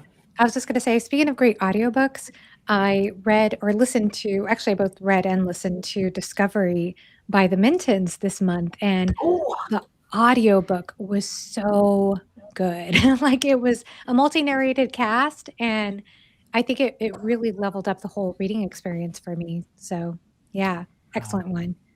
And this might be my first, or this will be, well, maybe not my first year, but I am going to have an audiobook that makes my top 10 this year too. I'll just go ahead and add that too. Yeah. All right. Awesome. Have any of you ever listened to book track editions of audiobooks? Because that's my first one, and I got it. I didn't even know what it was, but it was on sale, so I bought it. It was Kings of the Wild. Never heard of it. Okay, so basically, you've heard of Kings of the Wild, probably, but I've heard of Kings of the Wild. I haven't heard of Book Track. But book track basically is where there's all this music and stuff, sound effects and music going on at the same time as the narration.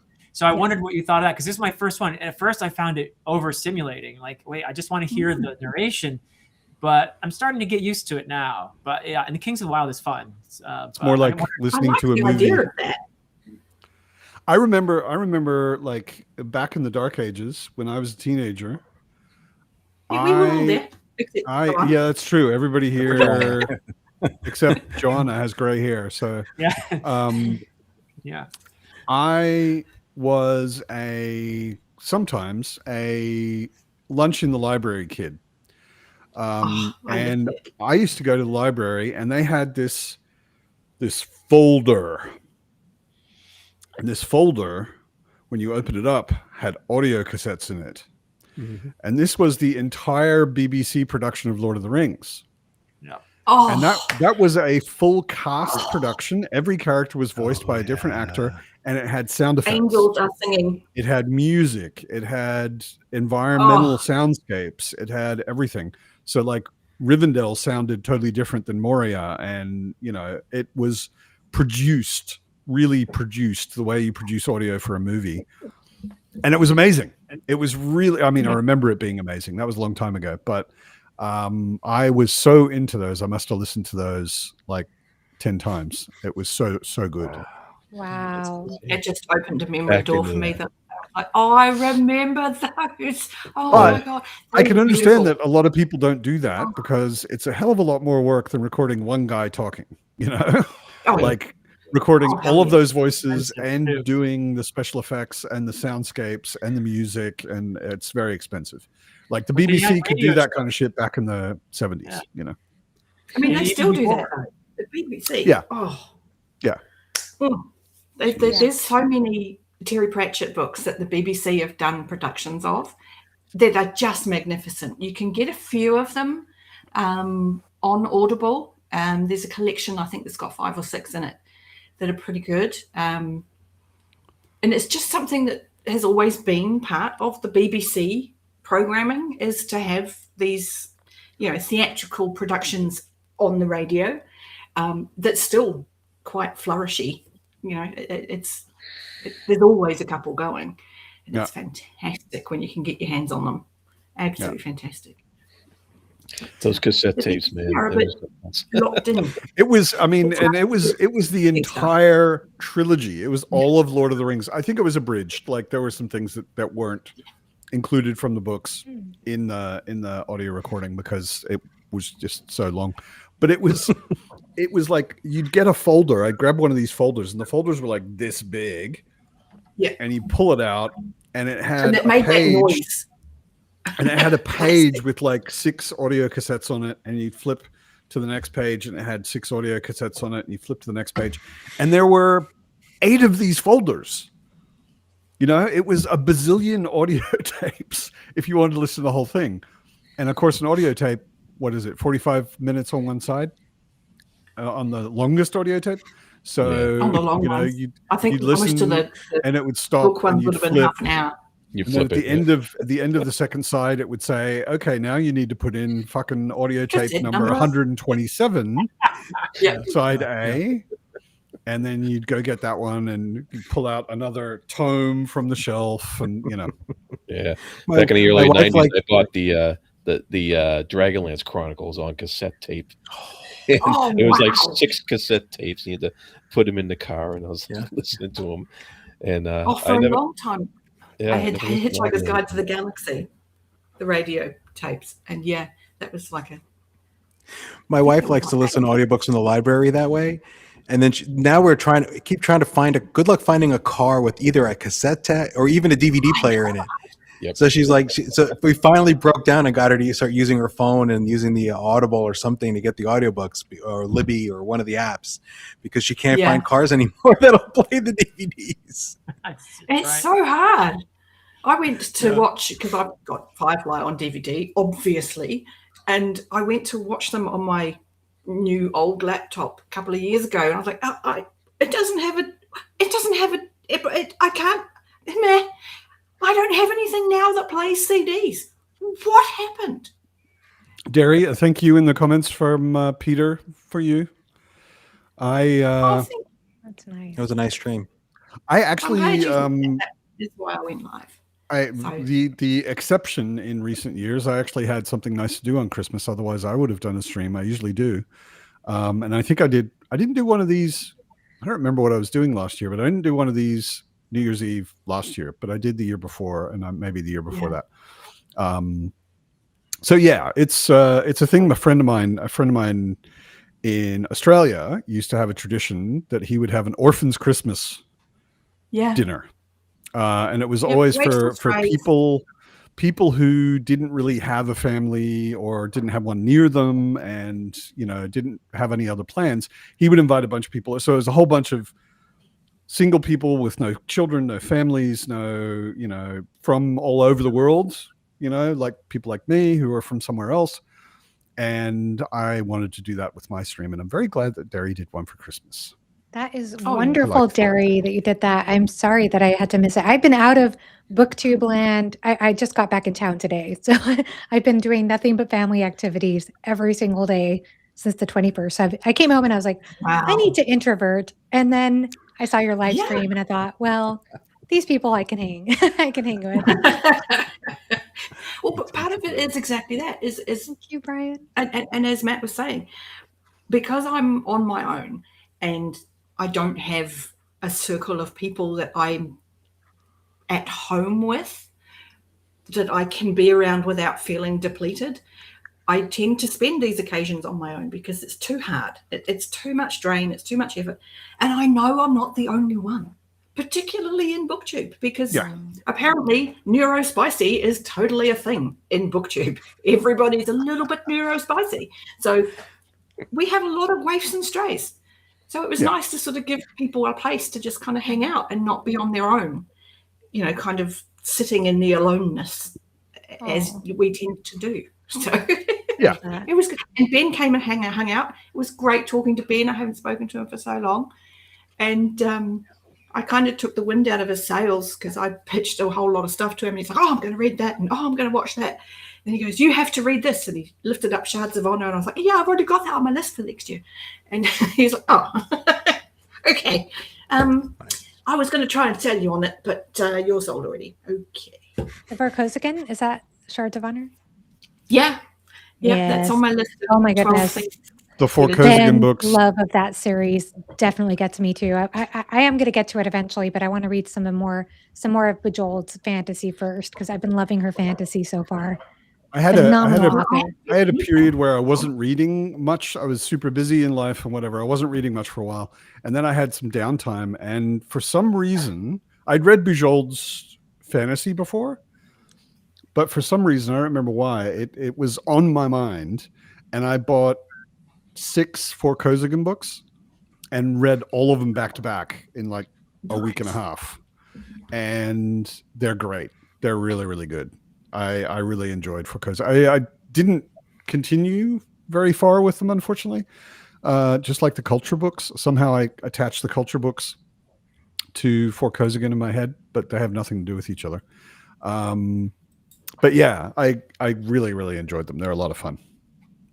Are they better than her fantasy in your opinion? I think overall I would say that they're funnier. Oh yeah.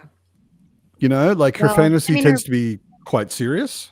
Depends. Her Penrick novellas are. That's right. Humorous. The Penrick stuff is pretty funny. They're kind of like Penrick sci-fi in a way.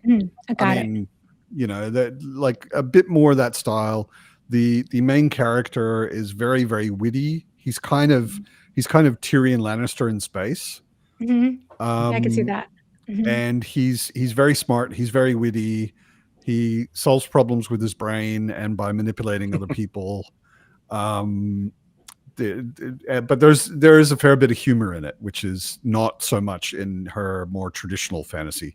But the Penrick things, yeah. If you like those, you'll probably love Vorkosigan. Yeah, I do like her humor. Something that landed for me, and yeah, I think that Curse of Chalion, though. I mean, I keep saying it over and over again. I sound like a broken record, but I don't care. I really think that Guy Gabriel K fans would enjoy The Curse of Chalion. It's a beautifully written story.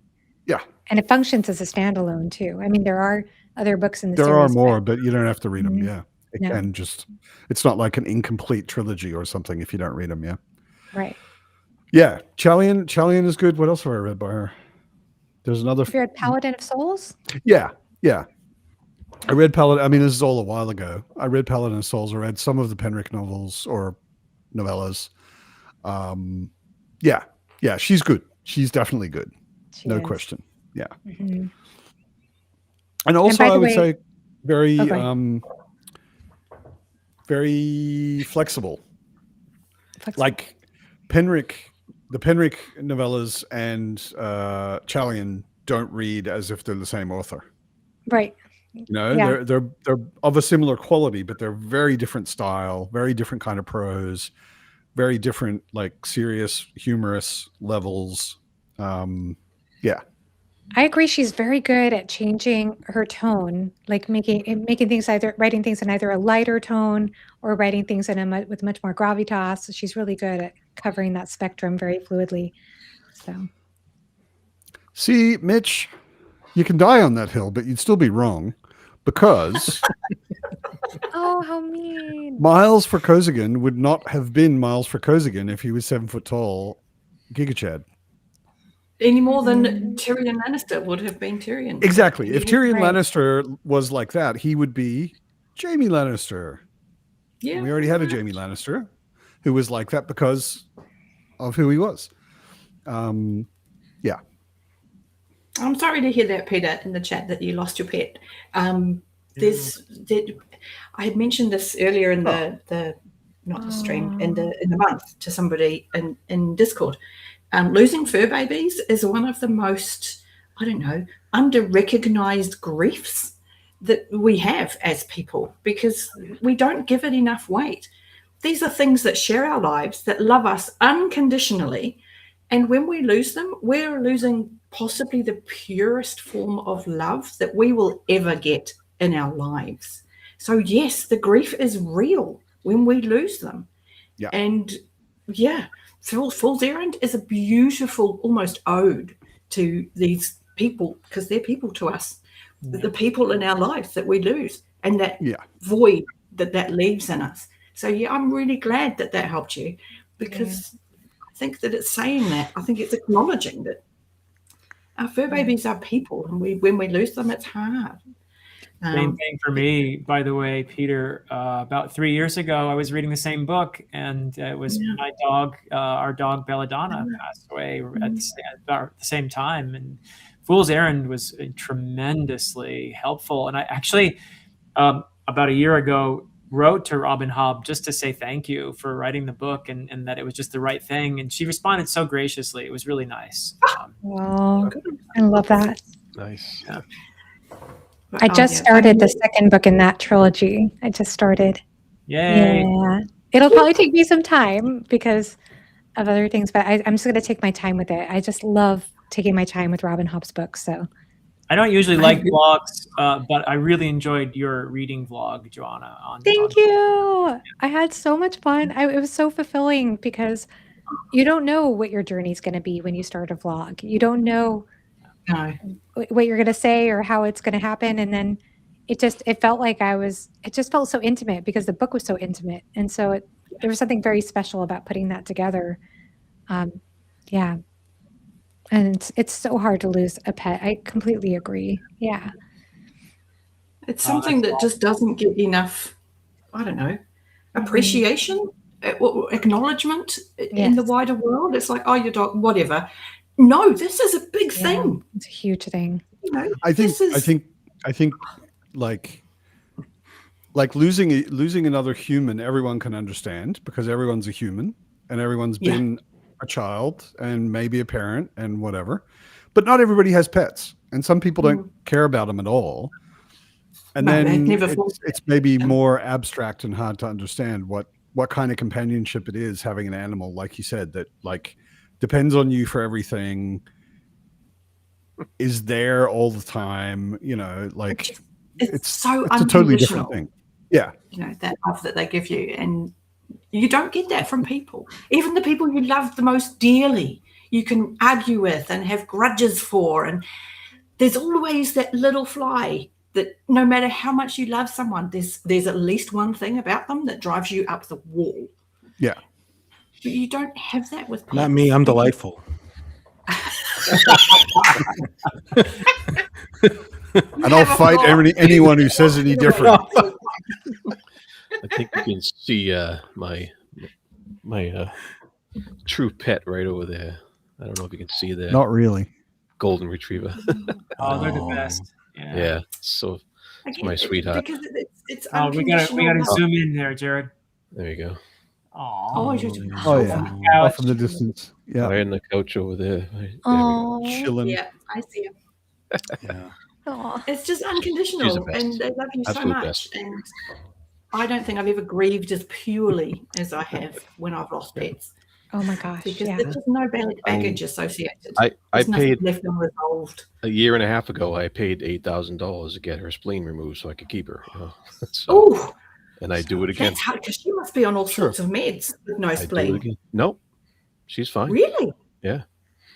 Wow. It was non-negative. It was negative, you know, for any kind of cancer or anything. So knocking on wood, we are not teaching faith. Totally worth it. My stepdaughter raised seeing eye dog puppies.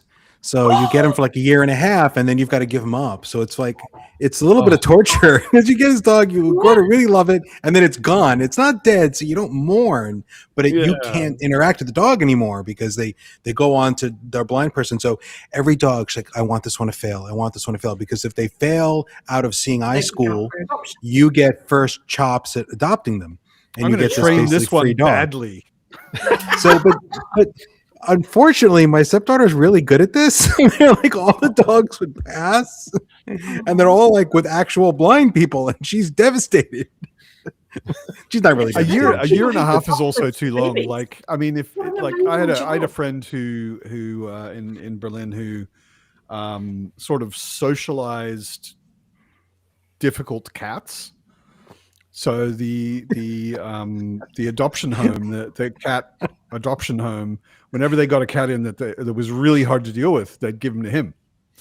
And he was good at, calming them down and showing them love, and they would eventually start trusting people, and they would start eating normally and behaving normally, and then he had to give them back to be adopted somewhere.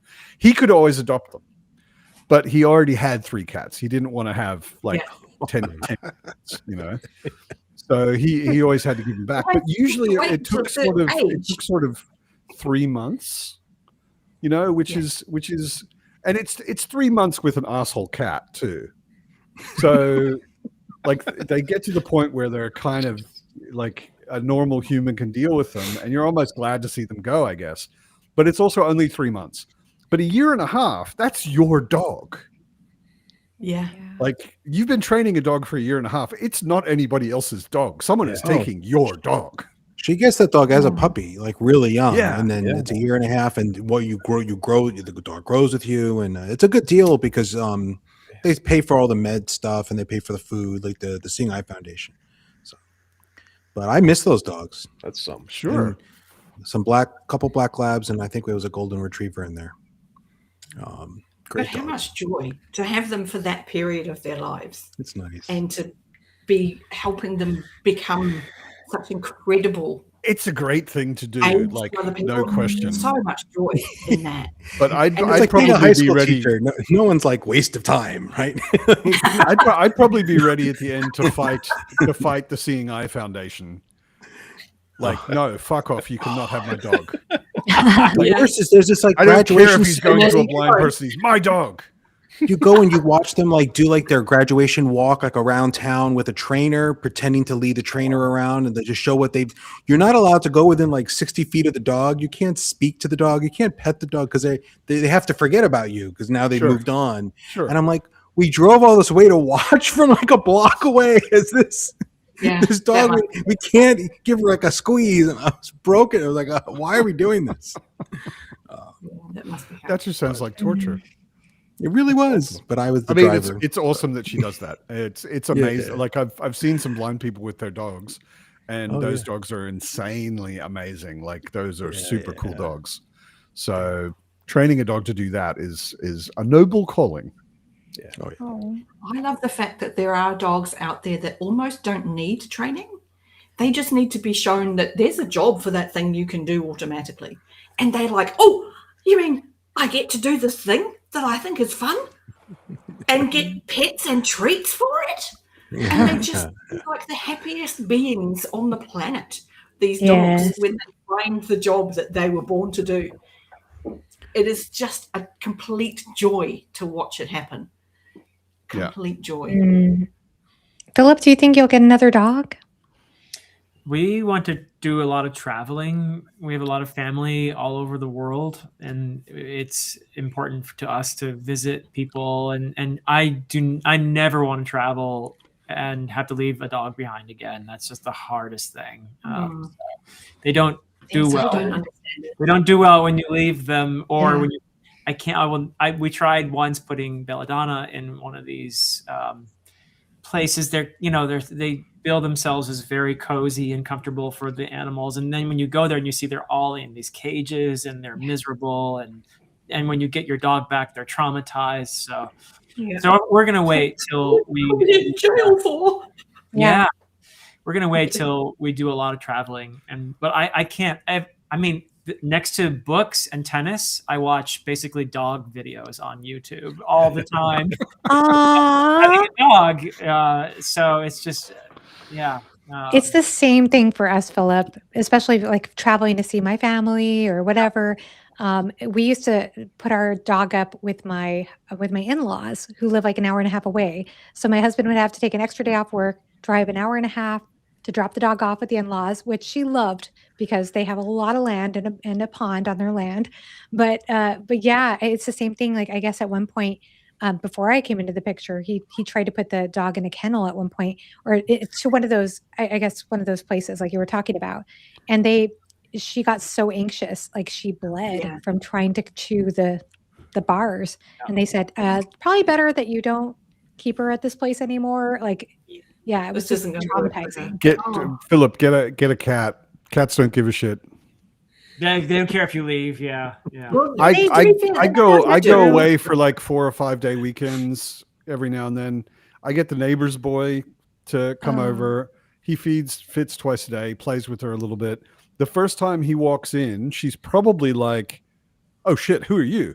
And then he gets the food out, and she's like, "Oh, you're here to feed me? Okay, cool, you're fine." Yeah, that's it. And then she's his cat. She's totally his cat. Yeah. And then I come back, and she's like, "Who the fuck are you?" Oh, you've also got food? Okay, cool. That's how our cat was. I just got back in town today, but we had a full-time cat sitter the whole entire time because she's still a kitty. And so we were like, I don't know, like leaving her all alone. Just wanted to make sure she didn't feel totally abandoned. But now at first she was loving, and then she was like, "Rah," so. Cats sleep for 18 hours a day. Like they are unconscious of who's even in your flat or house most of the day. My teenage son is a cat. They feel safe. I just realized my son is a cat. He sleeps 18 hours a day. He doesn't give a shit who feeds him as long as you feed him. It's exactly the same thing. That's hilarious. Fitz is, to be fair, Fitz acts totally differently when I come home after one of these long weekends away. And luckily, she's not one of those shitty cats who like piss on your bed pillow or something. She rubs up against me like constantly until I sit down, and then jumps up in my lap and falls asleep as soon as I get home. And then she's like, "Okay, everything's back to normal. Cool." But she's not stressed or doing bad in any way when I have a cat sitter. She's a little unusual though, in that you did get her as a grown up, and she didn't have the best use. But I have two things to say. And that cat sitting, absolutely brilliant. Get a friend to come and just hang out. And I don't have my cutest hellcat, Peter. He belongs to my best friend who lives down the hill. So I occasionally get photos and videos of Motsy. But my point is, Terry Pratchett has this to say about cats. If cats looked like frogs, we would realise what nasty, cruel little bastards they are. The other thing I want to say is the Crufts dog show is marvellous. And one of the best things about Crufts or any dog show is look for the bloopers. When you see the dogs that just aren't going to play today, they're just, no. There are some beautiful, beautiful, beautiful videos online about dogs doing agility courses and just not going well. But we had a show here for a long time called it's just a dog show. And it's such a Kiwi thing. It is literally sheep dogs herding sheep. That's what you're watching. You're watching a competition. But sheepdogs are the coolest dogs. They are amazing. Very it's smart. like an hour of just an occasional whistle and a farmer in a field going, "Hey, come by. Wait, great, hey, come by." And then you get an aerial shot of what the sheep are doing. Yes, I love that. Yeah. So yeah, a dog show. It's my country calendar. Should you ever be looking for it, it's strangely immersive viewing. I used to go to a place every summer in Australia that was near a big sheep farm. And I used to, like, every year I would go down and I would visit the shepherds and the shearers and all the guys down there, but mostly just so I could watch their dogs. Like, an Australian shepherd, they're like amazing dogs, insanely smart, trained within an inch of their lives. They are so good. I mean, like you said, you got the guy farmer. He's sitting there leaning on a post, talking to me. He's just like, and he goes, and the dog does something, because he heard that Yeah. sound. And Yeah. the dog will, like, when all the sheep are in the pen, I laughed my ass off the first time I saw this. Dog jumps up on top of the sheep and runs Yeah. across them. Just like across the backs Like of the they're sheep. on a sea of sheep, you'll see a dog running across the top. It That's is how he so gets from cool. one side of the pen to the other. And he doesn't run around the pen. Okay. That takes too long. You just jump the fence and run across the sheep. They're I think amazing. part of the Amazing joy dogs. is looking at how happy those dogs are. You know, that you can be watching them for hours and they'll be just following instructions precisely. Like Oh. Yeah. they're honed sheep herding machines, and they're zoned in and they're locked in, but their ears are up and their tail is on. They're like, I'm here, I'm here, I'm doing it. Because for Look how 500 great this is. generations, the dogs that didn't want that got drowned, right? Well, true, Now but- you've got the dogs that are left. They know. It's very deeply But they- ingrained biological instinct for the dogs. and Absolutely. they love it. It is so engaging to watch it happen. It is amazing. Yeah. Just amazing. What's your And dog's here name, again, Jared? we do nothing. My dog is Phoebe. Phoebe? Aw. Okay. How long have you had Phoebe? She's 11. I've had her since she was a Oh, puppy. Oh, so she's a wow. grand old lady Yeah. now. Yeah, she looks good for her age, though. Hardly any gray. Oh. Sarah Beth. Hmm. That's hilarious. Dog that doesn't like dogs and another dog that doesn't like people. Yeah. Not so I tell good you for what, competitions. One of the funniest crafts bloopers is a dog that halfway through the agility run, and this is a dog in an arena with thousands of people sitting around watching it, decides, I just actually need to crap. Just in the middle of the arena, just interrupt its agility run, which of course completely disqualified this poor dog who was doing really well. Yeah. I mean, you gotta go. You gotta go. Yeah. Yeah. And It I was mean, such a- performance anxiety, and I can understand Yeah. getting nervous in the middle of something like that. And Yeah, and you see the trainer just like, need to oh my go." God, now? Really? Oh my God. Mm. The crowd just cracking up. What you love about dogs, though, they're always in the moment. You know. They Mm. really are. Yeah. Oh, so funny. Mm.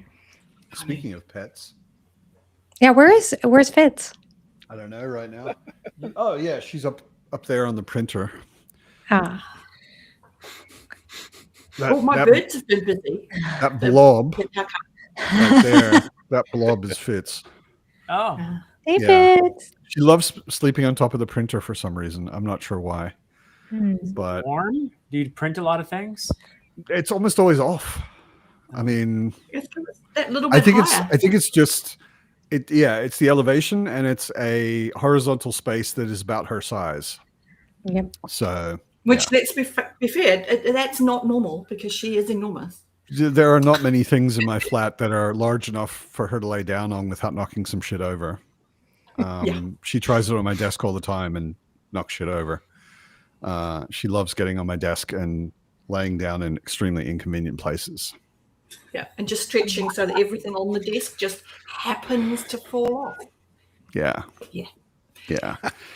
Or on stacks of books. I have so many books now. I recently noticed this because I've got a stack of role-playing game books on my desk right now because I'm working on a campaign. If there's a stack of books, she'll get on it. And if something happens, like someone rings the doorbell or there's a sound outside or she wants food, I don't know. Almost anything can happen. She will jump off of the top of the books, which is fine. No big deal. Usually knocks over the stack of books. That's one thing. But the other thing I've noticed recently, I picked up one of my books recently and I was like, what is that? They're a little claw, Where she's tracking not herself. scratches, but like just No. dig in, like little Little pricks. holes. Indentations. Yeah. Yeah, where she's more than You need indentations, like Alex. really, her back claws are super sharp. Her That front claws, happens on my clip. body. Yeah, I clip her front claws, but her back claw. I also have those on my body. Like she'll be lying in my lap and she'll decide, oh my god, I have to Got go. this today. I don't know if you could see it. Oh yeah, That was my Ouch. little That's a love fun. scratch for returning. Damn, damn. Oh, Nice to see you again. yeah, she's spicy. I clip the front You claws. moved Like, away. there's no way I'm leaving Fitz's front claws sharp. because she will tear shit up, and me and everything else. Back claws makes it hard for her to run, like especially because I have kind of polished wooden floors. Oh, If she doesn't have back claws, she just slides way too much, and it's very uncomfortable for her. how do you clip their claws though? Like the vet Carefully. offered to do that for our kitty, but the vet couldn't even see our kitty because she was so mean. So Fitz isn't mean. Fitz is actually pretty chill, but she hates having her claws clipped. She hates being brushed. Basically, honestly, what I do is I put her on my lap. I curl one of my legs all the way over her. Yeah. And pin her down with my leg. Immobilizing them is really the only way you can do it. You wrestle your cat. With two people. One person completely holds the cat still, and the other person takes one of the paws and does the clipping. But to take a paw and do the clipping, you need two hands. So I have to use a leg because I live alone. I don't have anyone else to hold her. So I basically just pin her down with a leg so that she can't move. And she literally gets to the point, like she'll start out and she's like, once I've got a leg over her, she's like, oh, fuck it, I can't go, can I? And she just sort of gives up. So you use jujitsu on your cat. Basically, you yeah. actually wrestle her into submission. Is what I'm hearing. I have to. There's no other way. I used to try and do it with just my two hands and sort of clamp her under one arm and kind of hold her. And she will wiggle to the point where I'm afraid that she's going to dislocate her own shoulder. Yeah. Because I'm holding onto one of her paws and she's like thrashing around. And I'm like, if I keep holding onto your paw, I may rip your arm out of its socket. Yeah, you're going to hurt yourself severely. So I'm not going to do that. But like if I pin her whole body under a leg, she's just like, oh, okay, you got me. Fuck it. And then she'll just sit there and go. Yeah.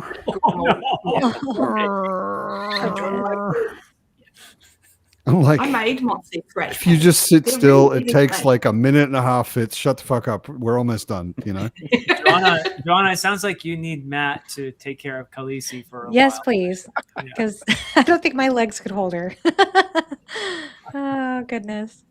But yeah, scratch pads for them are really easy, especially for us book people who get boxes delivered. Yeah. Mm-hmm. Corrugated cardboard, just cut it into 2-inch wide strips and then end on, just stack them all together. And you've got a scratch pad for nothing. Absolute gold. I love, Absolute gold. I have a post with Seasol rope on it, you know, and she's clawed the fuck out of that already. Almost knocked it over from jumping on it. Yeah. Yeah, your cat doesn't weigh 14 pounds. Yeah. My post with the thing on top of it, it functions as stairs. Yeah. Right. She bounces up it to get on top of my bookshelves to get in the highest place in the entire flat. Yes. But then she comes back and jumps from the top of the bookshelf onto the top of this thing. And she weighs 14 pounds at least. Yeah. So it kind of leans now. It wasn't built for Maine Coon. I need to get another one that is Maine Coon stable. Mm. There's actually a whole industry of like Maine Coon specific cat furniture. I believe it. Yeah. Like because it needs to be much more stable. They've become so popular as pets now as well. Yeah. Because they do make such lovely pets. So Evie knows how to do it. That's it right there. Wrap your cat in a towel. Like a burrito. Yep. It works. Yep. They hate it, but it works. That's what you got to do with Khaleesi. Yep. Gotta swaddle her. Yep. Right. Swaddle. Some cats actually love it. It's very strange. And I only ever had a couple of cats that did love it. But when they're done wrestling and you've actually got them wrapped up, I did find I had a couple of cats over the years that would suddenly just go, actually, this is really nice, and just start purring. Kind of cozy. And they would be like, no, I'm fine. You don't have to unwrap me. I'm good. Chris, my cat does the same thing. She'll come up and she'll get her little paw. Unfortunately, she doesn't have her claw out, but she'll go boink and she'll just like tap my forehead or tap my nose. One time she licked my eyelid and I was like, oh no. I don't know where your mouth's been, but Fitz, she does the same comes thing. Up to me and sticks her whole snout in my mouth. in the morning. No. She always wants to smell my breath in the morning. Yeah. I think That's she's great, checking yeah. whether she can eat me or not. No, it's that checking her Is- life. is She's he- checking Are you her done yet? life. Dead?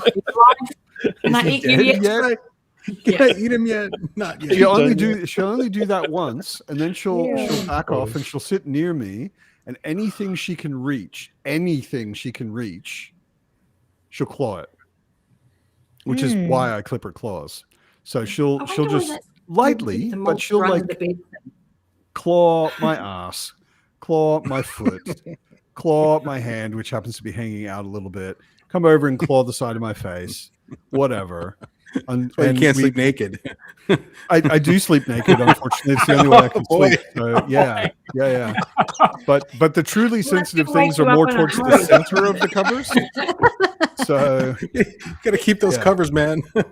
yeah, and we have this little game, which unfortunately she seems to actually enjoy, where she'll claw at me a little bit, and I'll move whatever she's clawing, and she'll come a little closer, which was intentional, so that I can grab her and throw her across the room, and she'll.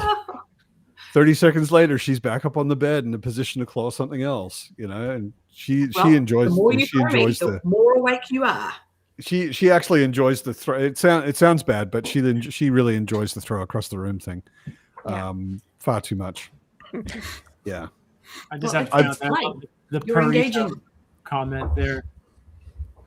It is Another good. Isn't it? burrito. A Yeah. burrito. Burrito. Yeah. It's gorgeous. It really is. When you find a cat that loves it, there is something so tempting. You just want to walk around all day with this cat roll under your arm, and the cat. It is so bizarrely satisfying. It's very strange. I need to try that with Fitz. I think she would hate it. Some cats like the sort of the closeness of being held, and that is Yeah. comforting to them. Fitz hates it.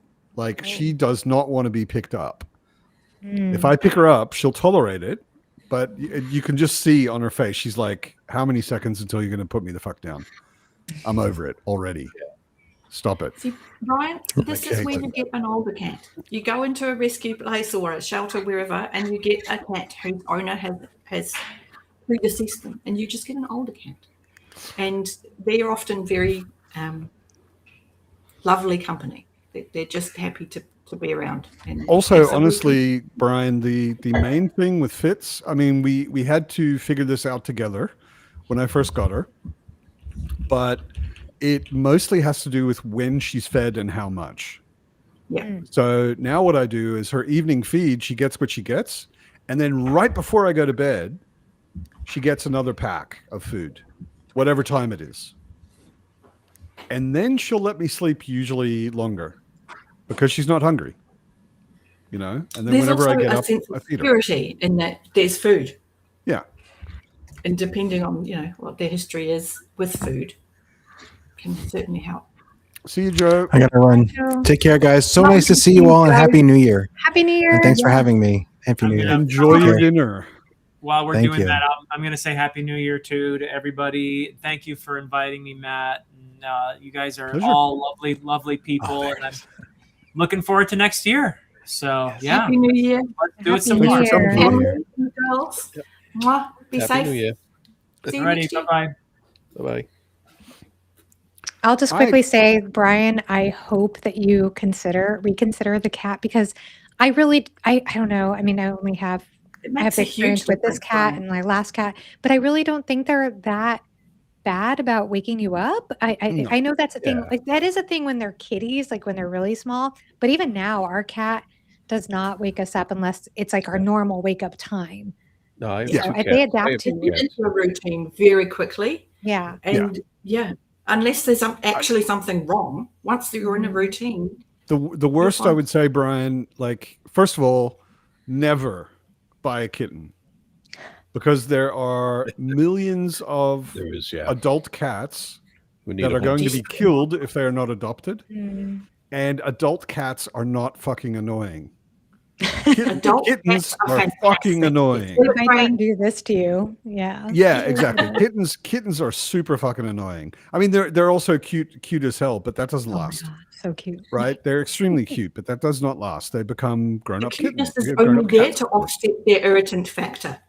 I've never bought a kitten. I've had many cats. I've never bought a kitten. I've always adopted Adopt an adult. at least a 1-year-old, sometimes 2 or 3-year-old already cat, and it's only been much calmer. awesome.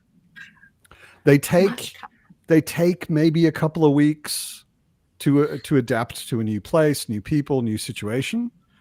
There's good ways to help them with that, like keeping them in a small part of your house to start with, and just let them get used to it and feed them. And once they get used to, okay, I get fed at 10. I mean, the problem with me and Fitz is I don't have a job, so I don't get up early. yeah. And So Fitz is your routine rather than your routine measuring exactly. Fitz. My routine sucks. That's the problem with Fitz. Like it's not Fitz. That's the problem. It's me going to bed on time, me getting up when I should, that kind of thing. Yeah. Fitz wakes me up partially because she's bored, mostly because she wants to be fed, and pretty much always at the same time. It's not like she wakes me up in the middle of the night.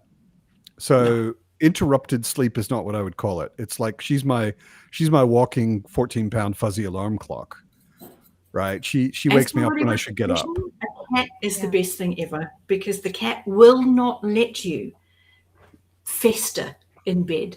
The cat is like, I don't care if you feel bad. You're going to get up. I need you to feed me. So get up, or I'm going to bother you. As a guy like you, Brian, who is single and lives alone, I can only recommend a cat, and specifically, I would recommend a Maine Coon because they're more companionable than a lot of cats are. They're bred specifically they for like it. to be near you, and they like to interact with you, you know. And if they're older, they're not fucking annoying. And most cats, no matter the breed, if they're older and they've been in a home, they're usually very stressed and withdrawn in a shelter. So don't take whatever personality you meet in a shelter as their actual personality. That's true. But those cats want desperately to be loved on and will give you so much affection because they've lost that, and that's what they want. So seriously, just get a grown-up cat. Oh, I think it would be wonderful, Brian, if you got a cat. I hope you'll really consider it. Yeah. Yeah. As we talked about I when can first jumped on, strongly recommend it, Brian. They're special, and to have somebody, because they are people, to have somebody in your life that just loves on you, it's the best thing. It really is. I have one that doesn't allow me to keep pens on my desk. She'll come up here, she'll pick them up, and she'll literally throw them under the couch and hide them. Wow. What a great game. It's a great game. Trained you well. I've got to say, Fitz has time. actually been reasonably good about learning what she shouldn't do. Yeah. And like fucking with the shit on my desk is something she definitely shouldn't do. There's even half of my desk she should not go on. The left side's okay, the right side's not. So she'll jump up on the left side, and she'll always try. Oh, they're always pushing. You know, she'll start walking across my desk, and I'm sitting here like reading a book or something, and then she'll look at me. She's like, "Are you gonna freak out about this, or am I gonna sneak over to the other side of the desk?" I'm like, "Fit." I just say her name once. Fitz, and then she's like, "Yeah, I know. Okay." She'll go back to the left side. She doesn't knock over all sorts of stuff all over the place. At the beginning, she didn't know, you know, she was doing all sorts of stupid shit, but after a while, it's a myth that cats can't be trained because they totally can. The trick is to not let them train you first because they're really good at it. And before you know it, you realize that your entire life has been adjusted around the cat. Yeah, exactly. They're golden retriever cats, basically. Yeah. And also, you guys, I'm going to go ahead and get going too. Sorry, but I just wanted to come by for a while. I'm a bit jet lagged. Yeah, no but worries. It's been so much fun to catch up with you all and talk about pets because, oh my gosh, they're so worth it, even if they're mean sometimes. Like black and white right there. Well, thank you all. Thank you, Matt. And Happy New Year, everybody. Good to see you, Joanna. Colton asked me, how do you pay for an apartment without a job? I am independently wealthy. No, I'm not. I did, however, inherit some money. And so I have a bit in the bank. And I am basically constantly burning money without a job. This is one of the things I want to do this year is definitely find a job. And money soon. coming in would be good to go against the money going out. Thank you, Peter. But Colton knows me well enough that I will just tell him to fuck off if I don't want to answer his question. And he knows me well enough, I think, that he probably knows that. And I'm surprised that you didn't think it was rude that Britain asked me if I don't wear underpants when I sleep. You had just announced that you slept naked, so I think that we're okay on that one. I was going to say, like, it's kind of a redundant question, isn't it? Like, naked is naked. Like, Colton being excited for 12 months, I have been busy journaling. Have a look at what I just did in my journal. Goodness. In the middle of a reread, so I have had to catch up on my Dresden stuff. Wow. And so all of the reads so far have got little or large bits. All the drawings. That's cool. You make every like book that I've ever tried to keep look extremely boring. It's ready. It's ready. I've got all the empty space to talk about the book. Very excited. Yeah. And this is after years and years and years of journaling, Matt, that I'm prepared to share. Look at my mess. That's my mess. See, mine's somewhere in between. Mine, I haven't got any right near me. Mine, I'm a designer, so my stuff looks very orderly, and I have kind of a system for how I lay it out and where I take what notes and that kind of thing. But it's boring compared to yours because it doesn't look like a scrapbook, or I don't have any illustrations or anything. It's just like writing. It's years of journaling, and my early journals I look at now and I go, wow, I've come a long way. And yet there's not ever a sense of shame or, oh God, that was awful. No, I was loving it. I was getting so much satisfaction, even out of my really rubbish drawings, and really just, what the hell was I thinking? No, I was having a blast. And the more I've done it, the better I've got at it, because that's how everything works. So yeah, this is more a question of, if you want to do it, just do it. And just do it. You don't have to. Here's the thing. You don't have to show anyone. It can be ugly as sin, and you don't have to show anyone. I only do because after this many years, I've got to the point of being really proud of it. I'm like, I'm actually getting really good at this, guys. Look. So it's a joy for me, because I've never counted myself as being creative in any way. And now I have a book journal, and I've discovered that actually I kind of am. I used to teach a course called Shut Up, You Can Draw, because I used to go to I'm a UX designer. I design interfaces for computer stuff, software, and I used to go to UX design conferences, and I had my notebook. And people would look over my shoulder and they're like, oh my God, you can draw really well. And I'm like, well, first of all, I went to university and I studied drawing and painting. So yeah, I've got some training you don't have. And everybody, and these are all creative people, they're all UX designers, they would all say, man, I wish I could draw. And I'm like, shut up, you can draw. And I used to say it to people all the time. And then eventually I was like, I could actually probably sell this. And I started selling it as a course to companies that had large UX design departments. And I would go in and I would take 10 or 20 UX designers in a course, all of whom would start out. I would ask everybody. I was like, can you draw? Can you draw? Can you draw? And everybody would say, no, I can't draw. And at the end, I'd ask them again. I'm like, do you realize you're an idiot now? Can you draw? And they'd be like, yeah. Yeah, I can draw. I can draw. Like, and here's the thing. Anyone can draw. I can draw better than you, probably. But I've got years of experience and training. Of course I can draw better than you. And there are shortcuts. There are so many shortcuts. Draw. Well, and like if you never do it, of course you can't do it very well. Yeah. Just start drawing shit. Seriously, do it. I copy like almost every single one of the images that I copy that I have in that journal for Dresden is I've known in my head what I want to draw, but have had no idea where to start. And I literally just go to Google Images and I ask for a line drawing of the thing. And I'll scroll until I find something that's sort of what I want it to be. And then I just draw what I see.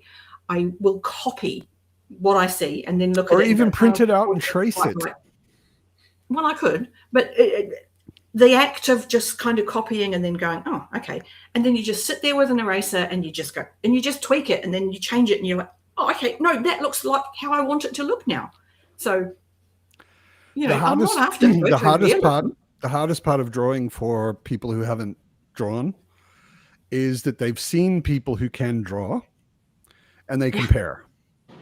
Yeah, right. I mean, this is the hardest part of doing anything is your internal critic, right? Your internal critic is always going to say it sucks. The idea, there's also a lot of mythology around artistic talent. Like the idea, like Peter says here, your base talent. Most people's base talent, and I'm talking about literally almost everyone's base talent is 0.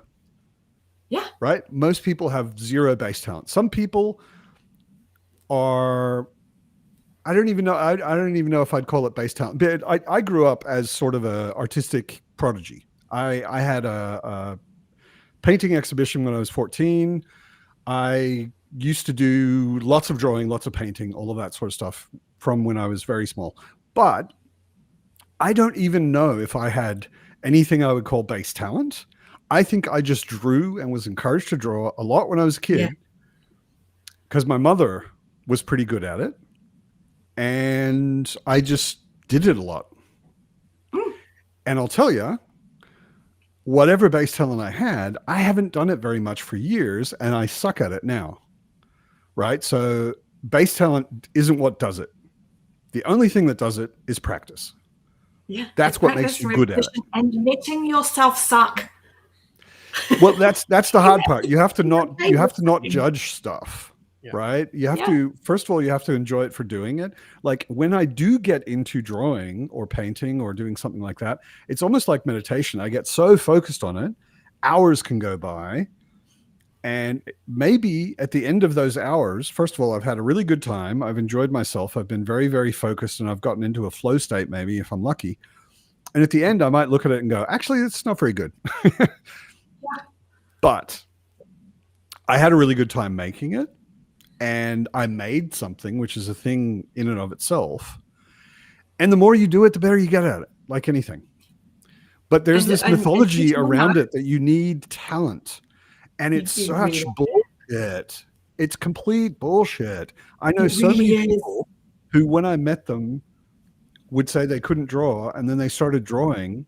And after a couple of years or even a year, I looked at their drawing book and I was like, shit, you're drawing better than I am right now. Like, well done. Like, I mean, I still do things that are just, I look at it and I'm like, oh, that just didn't work.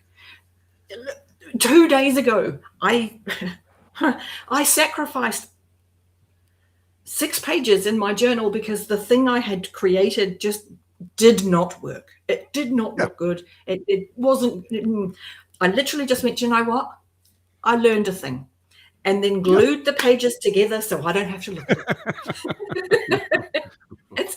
It's like you don't actually have to keep the things that you genuinely don't like, but you learned a thing while you did it. And that's part of it, is accepting that, okay, trying to fix it, you're learning something. Trying to hide it, you're learning something. Whatever you do with it, you're learning something. And at the end of it, I had two amazing professors in art school. I went to art school. I had 2 amazing professors. One of them, every single session, no matter what else we were going to do, we would do 10, 20, 30-second drawings. Yeah. Right. Just do it. So you, whether we had a model or not, we often had a live model. If we had a model, it's like, okay, draw the model for 30 seconds and then move in the room. So you've got a different perspective and then draw the model for 30 seconds and then move and draw, move and draw, move and draw. So you couldn't get precious about any of your drawings. Mm-hmm. Yeah. And you also started to learn, like, what's the essential thing in what I'm looking The at? key thing. Yeah. How could I make one line that expresses something about this by itself? Yeah. And then I could add one more line to it. And I've only got 30 seconds. So maybe I get 5 lines in. And how can I express this thing in just 5 lines? And the other professor gave us a painting assignment, and we made our own canvases. We learned to like stretch canvas and prime it and all of that. And we did that like we always do with every canvas. And then we had a certain subject assignment, and then we started painting, and we worked on this painting for a month. And then one day we all came to class, and he said, "Okay, pick up your painting and follow me." And we went out to the parking lot outside the sculpture department, which was this big, just sort of concrete slab. And he was like, "Okay, I'm going to start a fire, and each of you is going to put your painting on it one by one." I love that. I love that so much. Fucking horrifying. Because you put your heart and soul into this thing for like weeks. And you like, if you're an art student, like you don't think about much else except the stuff you're creating while you're studying. And we had to burn it. It was part of the class. And some people were in tears, and he let us go. Like, he was like, "Okay, whoever wants to go first, throw your painting on top of the fire, and we'll all watch it burn for a bit, and then the next one can go." And I went pretty early because I just wanted to get it over and done with. I was like, "Okay, we have to do this. I'm not going to agonize about it. I'm just going to do it." Yeah. And some people were in tears and were waiting until the very end, and we're trying to get out of it somehow, and nobody could get out of it. We had to do it. And like, no individual, like, from so much, if I learned anything else in art school, it was the most important thing maybe was that no one thing you create matters. No. Like, I have being a creative person and creating things is what matters. And it's a process that goes your entire life. And one thing may be important while you're doing it, but after you're done with it shouldn't be important anymore. The next thing's important. Yeah. You know? I have an interesting POV on that, in that for a time in my youth, I was a life model. And I found one of the most fascinating, if you're brave enough as a young woman, or now as an old woman, I highly recommend this in terms of body positivity. In a usual session, there would be drawing, and the artist would be doing the drawing, and you'd be posing as necessary, and you'd get a break because nobody can stand still that long. Seriously, try it. It's really hard. Yep. You get to stand up, and I'd put my robe on, and I'd go around the room, and I'd be able to look at the drawings that had been done to that point of the evening. And what absolutely astonished me, and still blows my mind when I think about it, is how differently every single person in that room saw me as the focus of that session. Yep. And it made me very aware of how distinctly, uniquely people view the world. And that in itself is a reason enough to draw, because only you see that way. So draw it.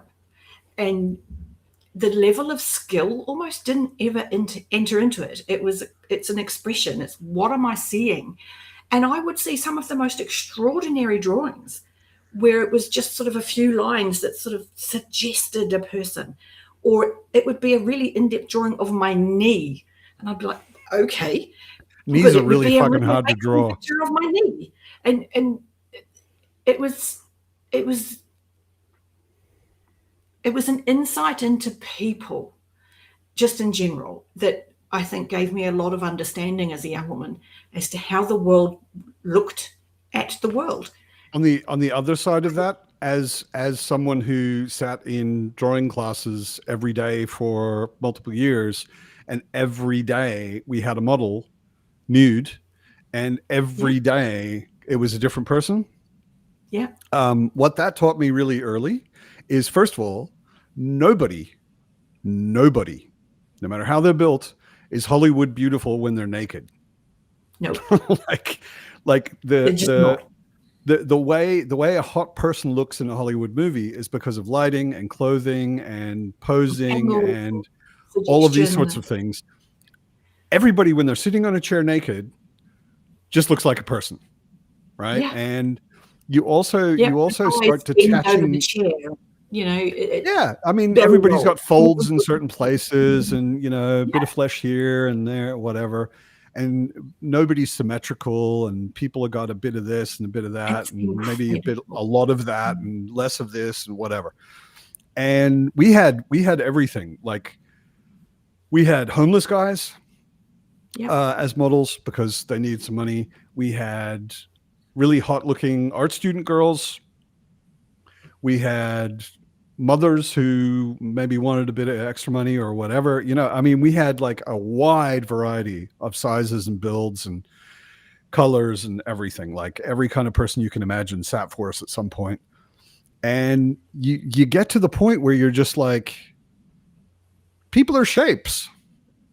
Yeah, and also not like the beautiful people aren't beautiful, but also everybody is beautiful, because there's this weird thing that we get indoctrinated by with the media, is that everyone should look like this. No, actually. We're all very, very different, and every single person is beautiful in one way or another, physically. Before you even meet them and they open their mouths, everybody has something that is uniquely them, that brings beauty into the world.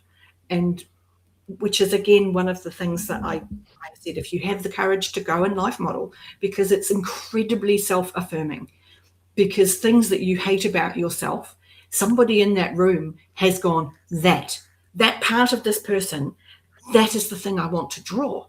That's the thing that has held my engagement, and I'm going to draw that.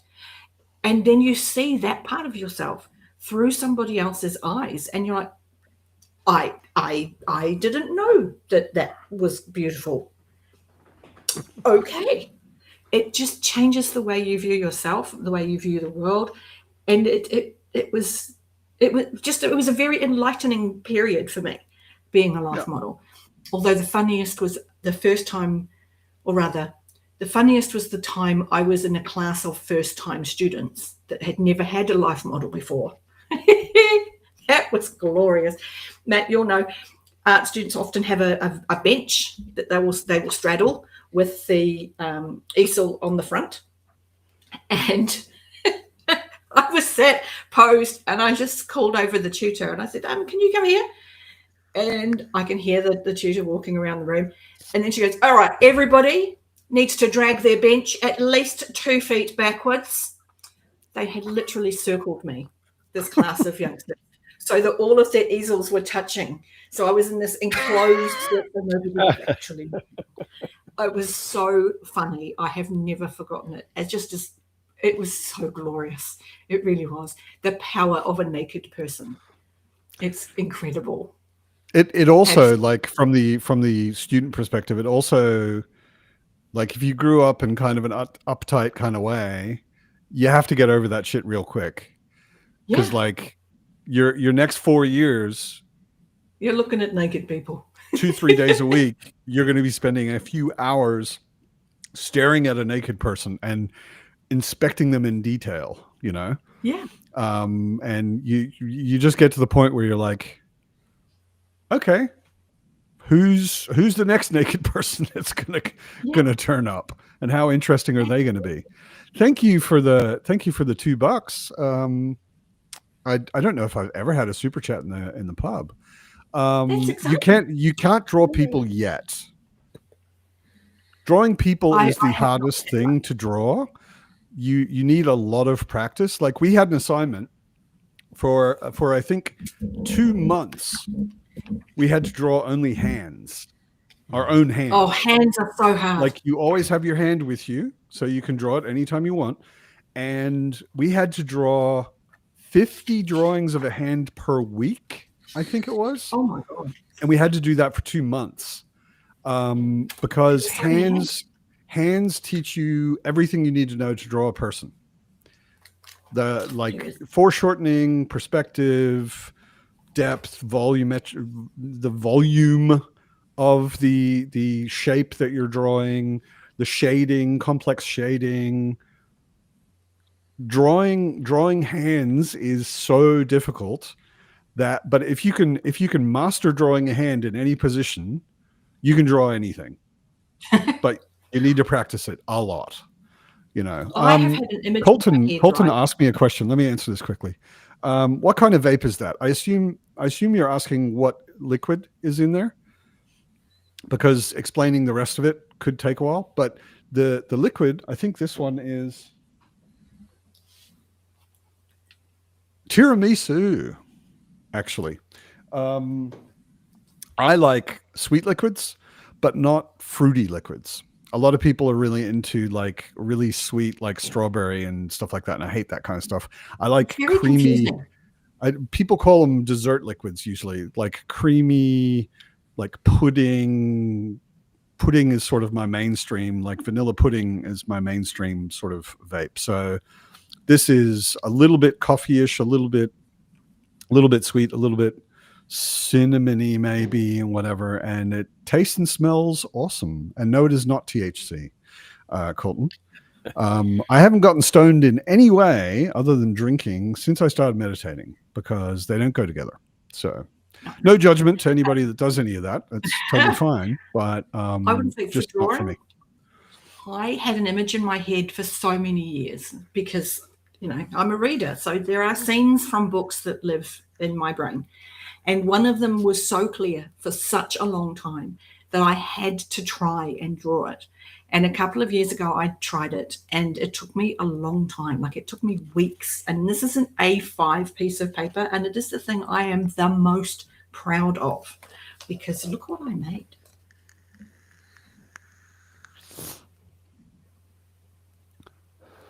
Cool. Nice. It took me so long, and I looked at pictures and photos and paintings that had fire in them to try and work out fire is hard how, because it's not actually a thing. Sense of light that you couldn't see the source of. And when I finished this, I cried. I was like, I did it. I made the picture in my head. But I've never been able to replicate this, and I really want to, because I want this on my wall. And I don't want to tear apart this old journal. Like, no. So this is just a treasure that I have. You can. I mean, if you want that on your wall, you don't have to redraw it bigger. You can also just scan it and have it printed bigger, which is what like all of the art most people have on their walls is. Yeah. As I was saying it, I thought, actually, I probably could, but I know maybe will. Absolutely. But that was one of those. And I have other images in my head that I intend to try in the next few months. But Janie Wirtz is the one that sort of really pushed me to do it, because I was talking to her in a chat on, I can't remember whose channel it was, but in the chat we were talking about AI and art. And I said, look, I can't draw. So I don't have a problem with AI art, because I'm like, well, I get it. I can't draw. I would, if I had the ability to make it do a thing, I probably would. Not true. He very, very politely suggested that, or you could just try and practice until you got to the point where you could draw it. And I sort of took that to heart a bit and thought, well, actually, yeah, she is an artist, and maybe I am adding to the problem. And so, yeah, I started to draw some stuff, and a lot of it is rubbish, but a lot of it is improving. And I'm proud that I'm improving. So, yeah, that's why I show off my drawers, because I'm like, look, I drew a thing. And it's not perfect, but I'm proud of it. That is awesome. Yeah, I strongly encourage anyone. I mean, especially like the courses I was teaching, I wasn't teaching people to draw a perfect, realistic human hand or anything. I was teaching people to use throwaway sketches as part of their workflow, And this block of I can't draw was keeping people from doing that. So they were always going to the computer. Yeah. And the computer, to get good at it before you do it, you're going to get good at it. Well, and for design, for the process of thinking through an idea when you're designing something, I strongly believe that doing something physically with your hands and paper and a pencil and your eyes leads to a different kind of problem solving and thinking than sitting down in front of a computer. Yeah. So whenever I've got a new thing I need to work on, or I come up with a new problem and I'm like, oh, I don't know where the button should go, and I will get up and I'll go to a whiteboard, or I will get out my sketchbook and I will do it with my hands first. But you have to be comfortable doing shitty looking, sketchy, throwaway drawings to do that. So basically I was really just, I was charging people a lot of money to get over their feeling that they can't draw so that they could do shitty drawings, but yeah, anyone can, and the more you actually practice it, the better it gets. So this was my mindset for my YouTube channel. I remember when I started my YouTube channel going, if I wait until I've got all the skills I think I need to start this YouTube channel, I'm never going to start, because everything I learn, I'm just going to find something else I need to be good at. Just do it. And I have. And my early videos are kind of painful, but that's okay, because I was starting and I was learning. Everybody's early videos are kind of painful. And if we didn't put those out there, nobody would start a bloody YouTube channel. At least nobody real would. What I love doing, I've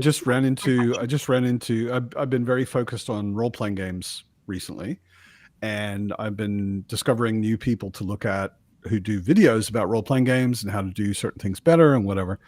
And what I love doing is like running into somebody who's got 500,000 million subscribers, and they're doing these really polished, really, really well done videos. And then I'm like, wow, this guy's great. I'm going to scroll all the way back. I want to see that first video. Yeah, I want to go all the way back to when they sucked, just to remember that like everybody sucked when they started something. That's how you get good at things, is you start by sucking.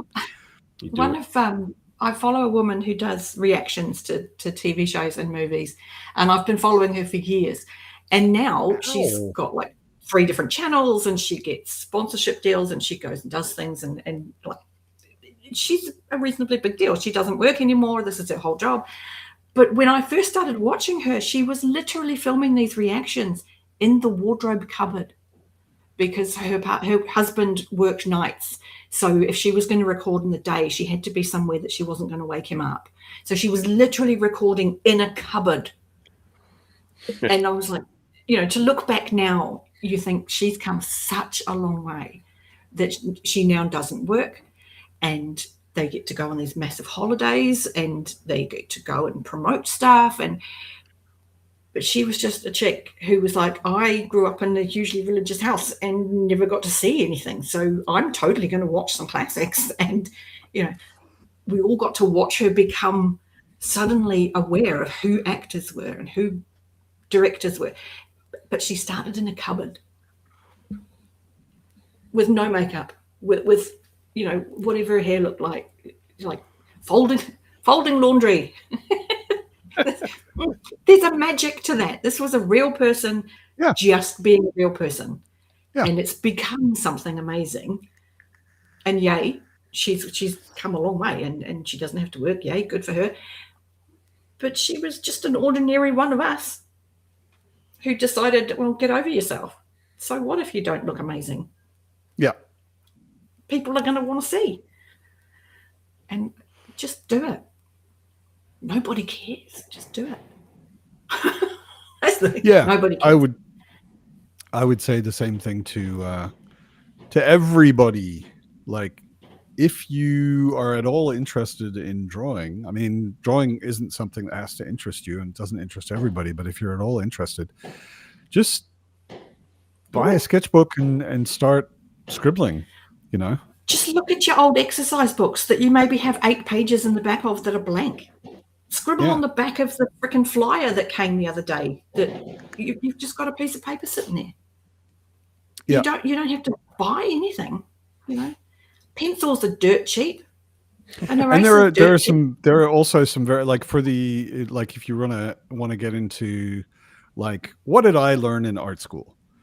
Like, what maybe is hard to discover on your own, and some shortcuts that someone with experience can teach you. There are good books on that sort of stuff.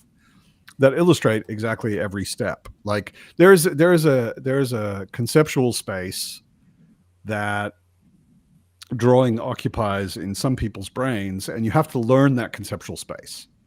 Like a lot of people would think you can't draw without lines. And we did a lot of exercises where you would draw something without using lines. Okay. You know, like there are no lines in the world.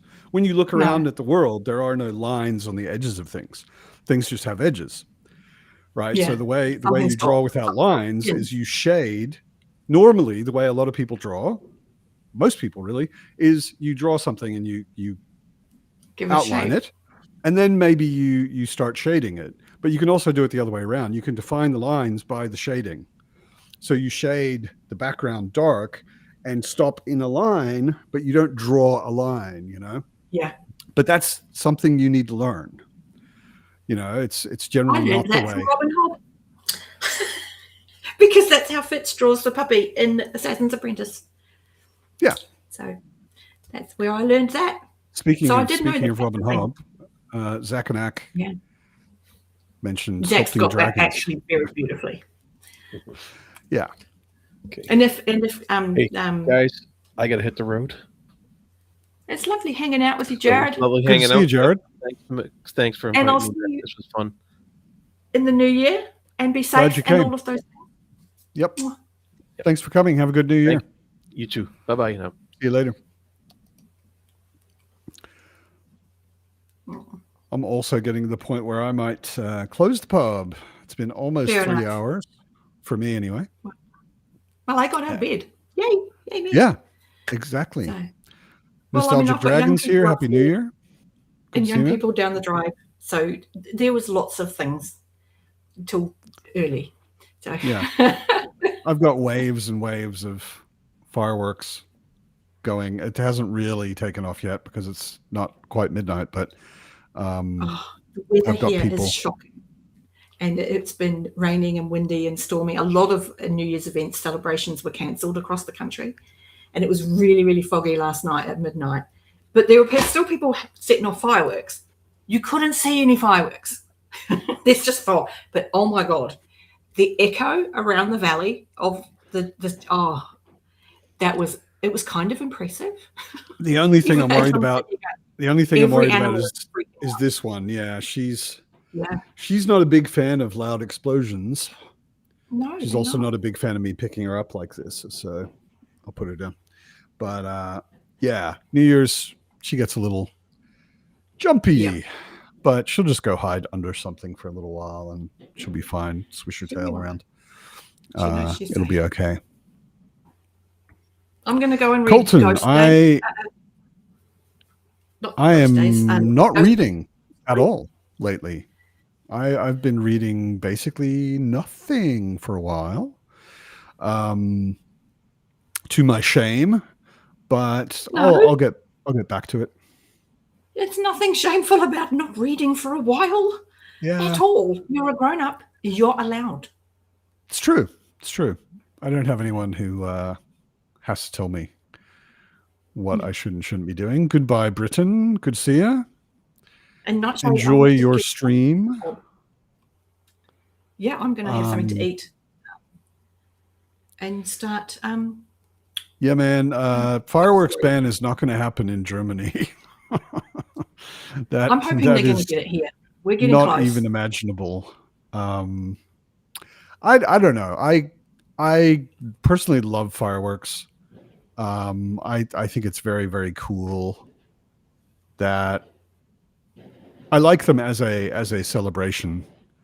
I like in the- organised fireworks. Official displays are great. People in their backyards, not so much. Yeah, it's a weird. It's totally different here. It's not people in their backyards. It's very communal, which is odd. It's still like I want to shoot some fireworks and he wants to shoot some fireworks and whatever, but everybody does it on the street because nobody has backyards, Yeah. right? There are no backyards in Berlin, or most big cities in Europe. So everybody goes out on the street and they're standing next to each other, and everybody's It's kind of inviting sharing They the don't have- fireworks of everybody, you know. Hmm. So it's kind of like, oh, I've got this cool one, and oh wow, look over there, he's got some pretty cool ones, and you know, it's a bit different, but Yeah. yeah. Anyway. We'll All see. right. Anyway, everybody, especially Derry for joining on screen, and everybody else who joined on screen, but also, of course, everybody who joined in the chat. I super appreciate it. I have missed the pub.